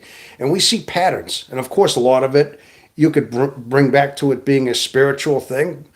As you said, user all. When we lose God, when we lose in touch with our core, our foundation of our spirit, exactly. Of course it is. When you have certain, when you try to devalue the church, devalue God, devalue spirituality, devalue Christianity, or whatever you might believe in, when you start saying that the ultimate authority is not the church, is not your spirit, but is the state, when it is government, then yes, that power, that absolute power becomes corrupting. When you don't put God's values first in a spiritual way, absolutely. And so a lot of these things just go hand in hand. But my bottom line is I use the Roman Empire as a way of saying that in a sense we are repeating the same human nature that crumbled and fragmented the Roman Empire, okay, that broke it up into two halves. At one point, there was the Eastern and the Western Roman Empire. It was divided by Hannibal and his whole thing of coming in to invade it with the elephants. And he took 10 years to go through the Alps. And the Huns came in from certain areas, but by this time that they were so decadent, so greedy, they lost their ability even to defend their nation. The armies weren't funded. There was nothing. There was no real motivation into defending whatever it was because their nobility was gone. What was there to defend? I mean, usually when you defend a country, when you defend and fortify your nation, it's because you stand for something. You stand for a purpose. You have a certain understanding. You stand for nobility. Okay? Rome lost that. Rome had nothing to defend itself because they lost that whole defense of what they represented as a society. Now, this is the exact same thing that happens in the United States. And not only in the United States, this is happening in a lot of different countries. I mean, this is a global thing, is that we've lost our spark. Yes, the spiritual thing that we've talked about before is the whole thing that we have lost our soul in a sense. And when you lost your soul, what do you have left? What do you have left to defend? And when you don't want to put the hard work in to defend, when everybody's entitled to something, a free handout, there's nobody left to protect it. Kind of like the way Rome's decadence and perversion and twisted corruption basically splintered it. So, all right, gosh, you got me into a tirade there. There's a lot more I could say, but that's basically what I think it is. We're just seeing history repeat itself again. Human nature rears its ugly head at times in history, and it just we keep repeating. But we have to learn from history, as that great saying said. Those who do not learn from history are doomed to repeat it. Can anybody look that up? Who said that? Good gosh, what a brilliant thing. But we have to learn from history. Oh my gosh. Okay. My issue with relationships has always been imbalance. Felt like I was okay. I do remember that. It's a spiritual thing. It's like a drug addict robbing their own house to get their fix. Yes, boy, that's something else. Yeah, yeah, exactly. Okay, gosh, but you had to put me into one of those. Okay.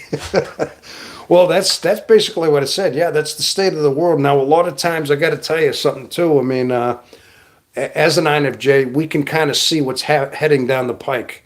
Being that we're long-term prognosticators, and you see that there is a certain rise happening. I see a lot of times the tide is trying to change. People are trying to go back to old-fashioned values in some ways, and then you have the left, you have the right, you have conservatives, you have liberals. I mean, and a lot of times, depending on where you fall, I mean, you have to understand too, the liberalism as a whole, I think, is just telling people that, be whatever you want, but at the same time, don't do what do what I say, but not as I do, kind of thing.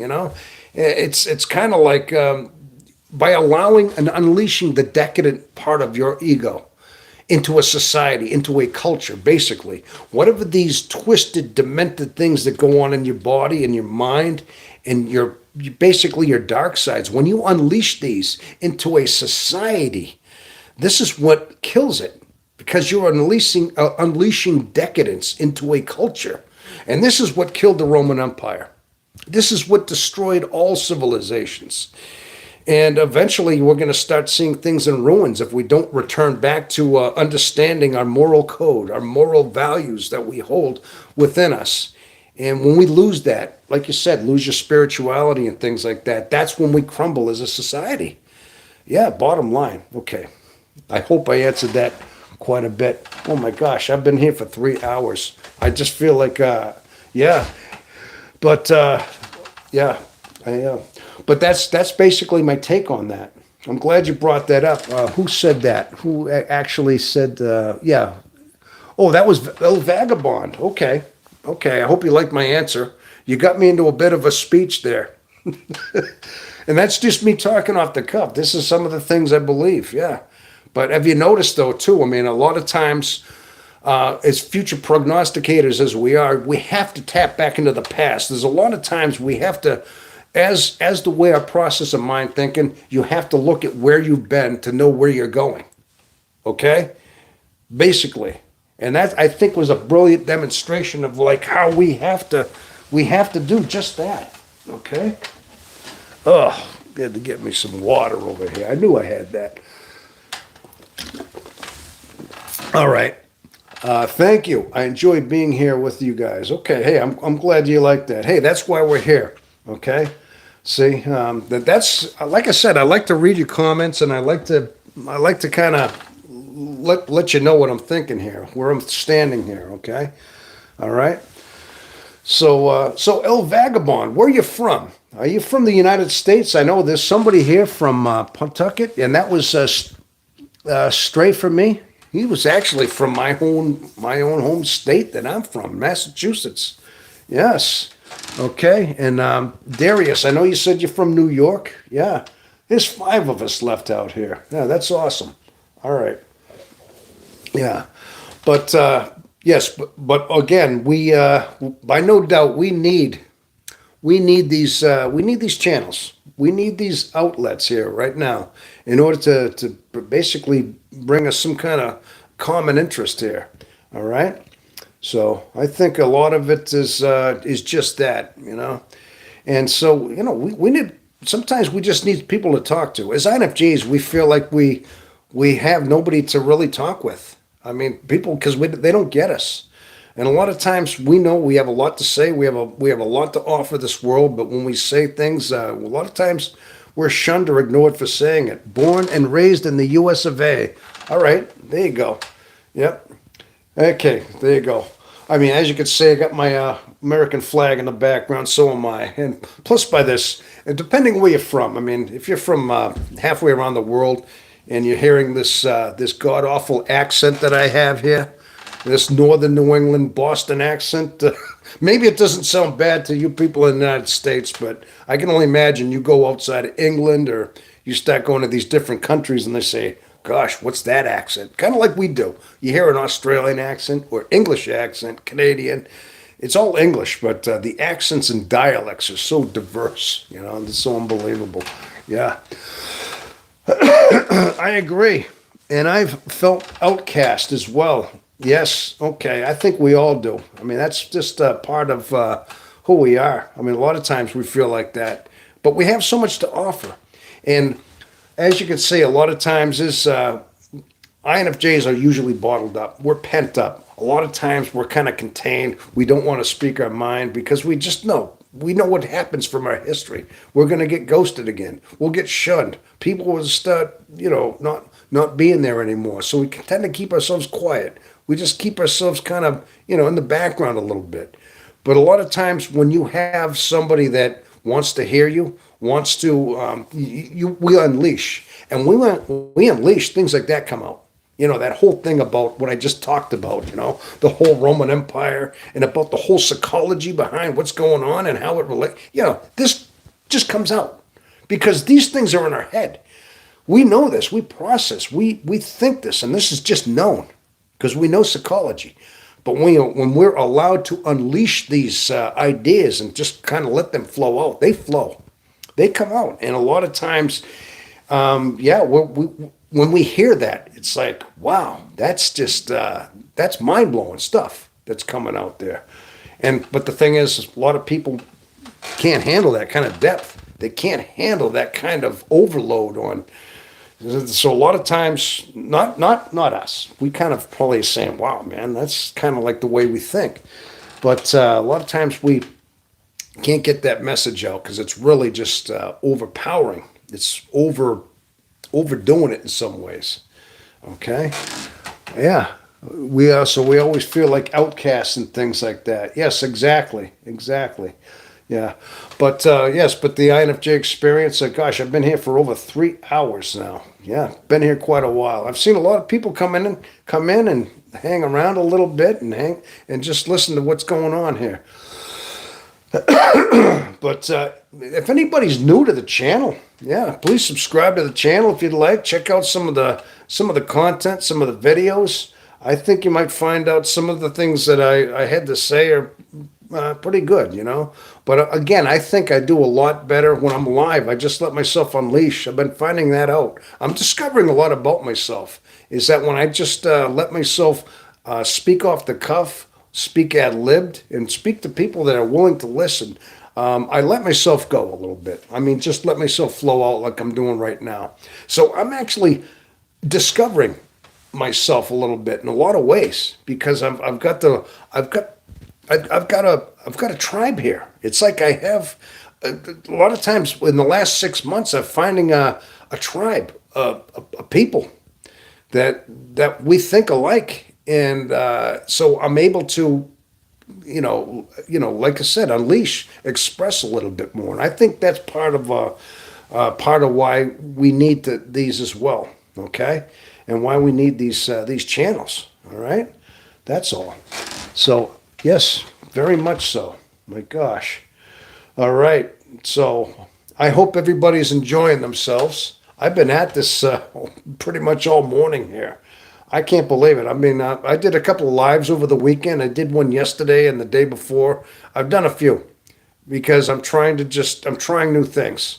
And like I said, people before, I said that I spend so much time alone a lot of times.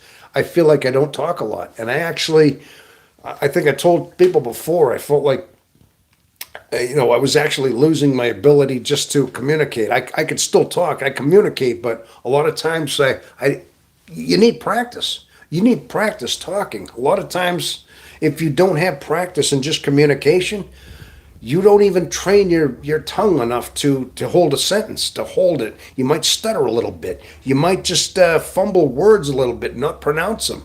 And I was learning that a lot about my early on in some of my videos. I noticed that I stutter a lot and didn't pronounce a lot of words properly, correctly, even though I knew what I was thinking. It's like, am I that, out of it that I need to get out a little more, I need to speak a little more. I felt like I was actually very, losing it a little bit, like introverted and things like that. See? When you don't use it, you lose it. Absolutely. When you don't talk a lot, that's exactly what happens. Hello there, Joe Hernandez, 84. How are you? Okay, that's another name I'm seeing out there. Okay, that's awesome. So, but that's basically what we got going on here. This is the INFJ Experience. This is live, and that's why I'm doing what I'm doing. I'm hoping that we can reach out. And basically, my goal here is to hope that INFJs discover who they are. Okay, my fundamental reason for this channel was just that, to tell my story, to understand that the INFJ personality type is rare as it is. And it took me 57 years of my life to finally stumble across a YouTube channel on an algorithm. And I understood what was being said on a video, and I pretty much learned all I could about the INFJ, and it helped me out. It helped me understand my mind better. It helped me understand how I think and how I process my mind, and I felt less crazy. And this is above all. A lot of us think we have problems with our mind, like we're mentally ill. And some of the text I've seen, we have very similar backgrounds as to how we came about into our discovering our personality types. And a lot of times I think we're discovering it right here on these YouTube channels through algorithms. We're finding out we have a very rare personality type that we need to that needs a certain blueprint. We need an owner's manual for this personality type in some ways, because it's a very complex, very confusing type to have. And a lot of times we just need somebody that's out there pointing a direction, saying, hey, this is what you might have, get a test, and learn about yourself. And I think it's a very valuable piece of information. And it seems to me that we're all having a similar story. You're texting back that once you find out your personality type, things get a little better, because you're able to understand yourself. You understand your alignments. You understand why you're confused in your heart, because of, you have an emotional side, but you also have a withdrawn, introverted side that's always kind of pulling you in two different directions. I mean, we feel like we're being tugged in a lot of different directions so many times in our life. We really do. And so most of the time in our life, we're confused. We're in turmoil. We're depressed. We go through bouts of sadness. We're a very suffering soul, and I think a lot of us have been through bouts of suffering, of depression in our lives. And this is another story. All INFJs talk about this, how the confusion brings us so much turmoil and so much sadness in our life, but we keep it in. We do it in private. And we don't even tell people about it. We don't just, cry on people's shoulder and say, oh, I'm so sad, I'm so depressed. A lot of people reach out and they have other people to cry on shoulders. We're not like that, because we were children, and we were isolated. We had nowhere to turn. All we knew was to have comfort within our own psyche, our own mind, our own intuition. So we keep it in. We bottle it in. We stress alone. We suffer alone. We cry in silence, and that's what we do. And that's how we handle ourselves. Now, that's just the way we handle our stress, and that's how we handle things. Now, people, once you stumble across your personality type and you understand it, you can at least know that, yeah, you have this type. There's nothing wrong with you. You're not crazy. You're very intelligent. You're very gifted in so many ways. Yes, you have drawbacks. And yes, you have a lot of bouts of sadness in your life because of your introversion, because you find out that you feel like alone in the universe, alone in the world, nobody to talk to, very isolating. And this causes so much grief in our life. And this channel and other channels are like that, just to reach out and finding certain camaraderie. I've said this before, I'm saying it again for anybody that's new here. And so this is our way of finding out about our personality. This is a way of finding out that introverted intuitives, INFJs, have a way of just knowing themselves. So if you're stumbling across this, if you see this for the first time and are hearing it and didn't know anything about it, now you have at least somewhere to look. You can start looking more into your personality. Find books based on MBTI types. What is introversion? What is the symptoms? And you could find out. It's helped me, and it sounds like it's helped a lot of us as well here in this channel, in who we are, because a lot of the chat and a lot of people have similar stories that they're all talking about as well. So, okay. Well, people, I'm so glad you're showing up today. You're making my day. You've really made my day to the point. I've been doing this for a few hours today. These live broadcasts are actually they're actually helping me in a lot of ways. And just because I see you writing, and I can see, I know people are out there hearing this, and just knowing that even though I'm talking into this camera, I'm not just talking into a camera. I know I'm talking to people right now. There's people out there that are hearing this, and it's good to know that we. Excuse me. It's good to know that we have somebody on our side that finally gets us. All right. So a lot of times that we don't have that. Okay. INFJs are kind of like that rare blood type. The AB negative blood. Like the blood types. What is there? O. There's A. There's A positive, A negative, AB positive, negative. There's different blood types. Now, AB negative is the rarest type, right? Now, here's a comparison. But O is like the most common, O positive, right? Now, O positive can receive a blood transfusion from all other types. AB, A, B, whatever, all AB negative, positive. I think it has the way, it's a universal type. You can take a type from all of them. And then it kind of boils down to like what type can take what blood transfusion from another type. AB negative only can receive blood from another AB negative donor. It's the rarest type, right? So there's a limited connection there, and it would infect the rest of the bloodstream. It's AB negative, it only has that. It's a rare blood type. Now, INFJs have a rare personality type. In a sense, I'm just drawing this as an example as to how this happens, is that AB negative and the INFJ, they have a rare personality type. Now, a lot of times INFJs recognize other INFJs right off. They hear them because they hear themselves. They think, oh my gosh, somebody else is like me. I've never met anybody like me. I've never heard anybody think like me. I thought I was all alone.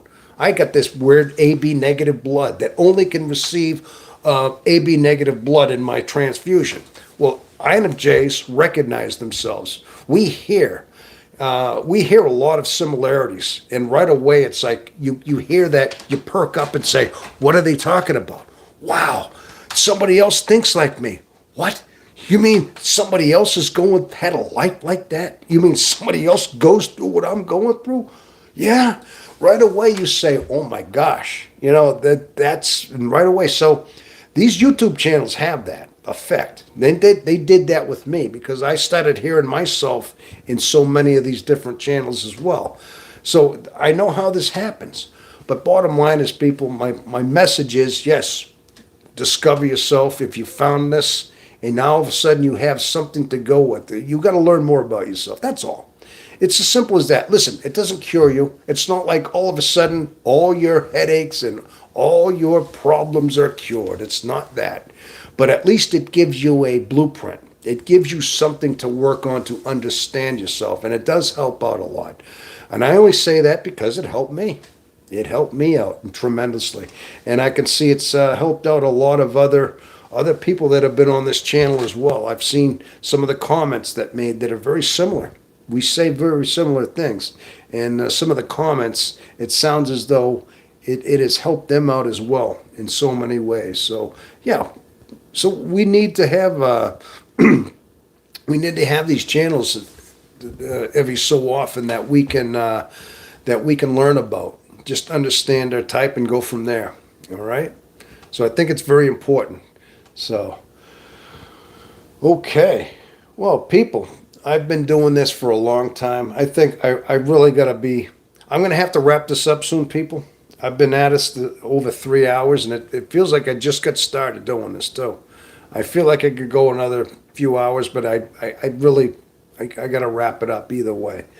But people, I want to thank you very much for joining me on this chat today, and those who are stuck around with me. Thank you for coming by. I really appreciate that. Okay. Now there are some other. If you're interested. Even just recently, if you check out my channel, my webpage, if you want, there are some other live chats that you could watch the rebroadcast on. This particular chat will be processed, and it'll be ready to watch in its entirety tomorrow sometime. But there are some other ones that I've done in the last couple of days, couple of weeks, couple of months even. I've done some other live broadcasts. I have many videos out there. If you're interested, there are some videos. There's lots of material that I got. And I talk about some of the plights of the INFJ personality type. If you're interested, please subscribe to the channel and check out some of the material. I do encourage that. But bottom line is, people, if you have this rare type personality, I encourage you to discover yourself and learn all you can about you. And it will help.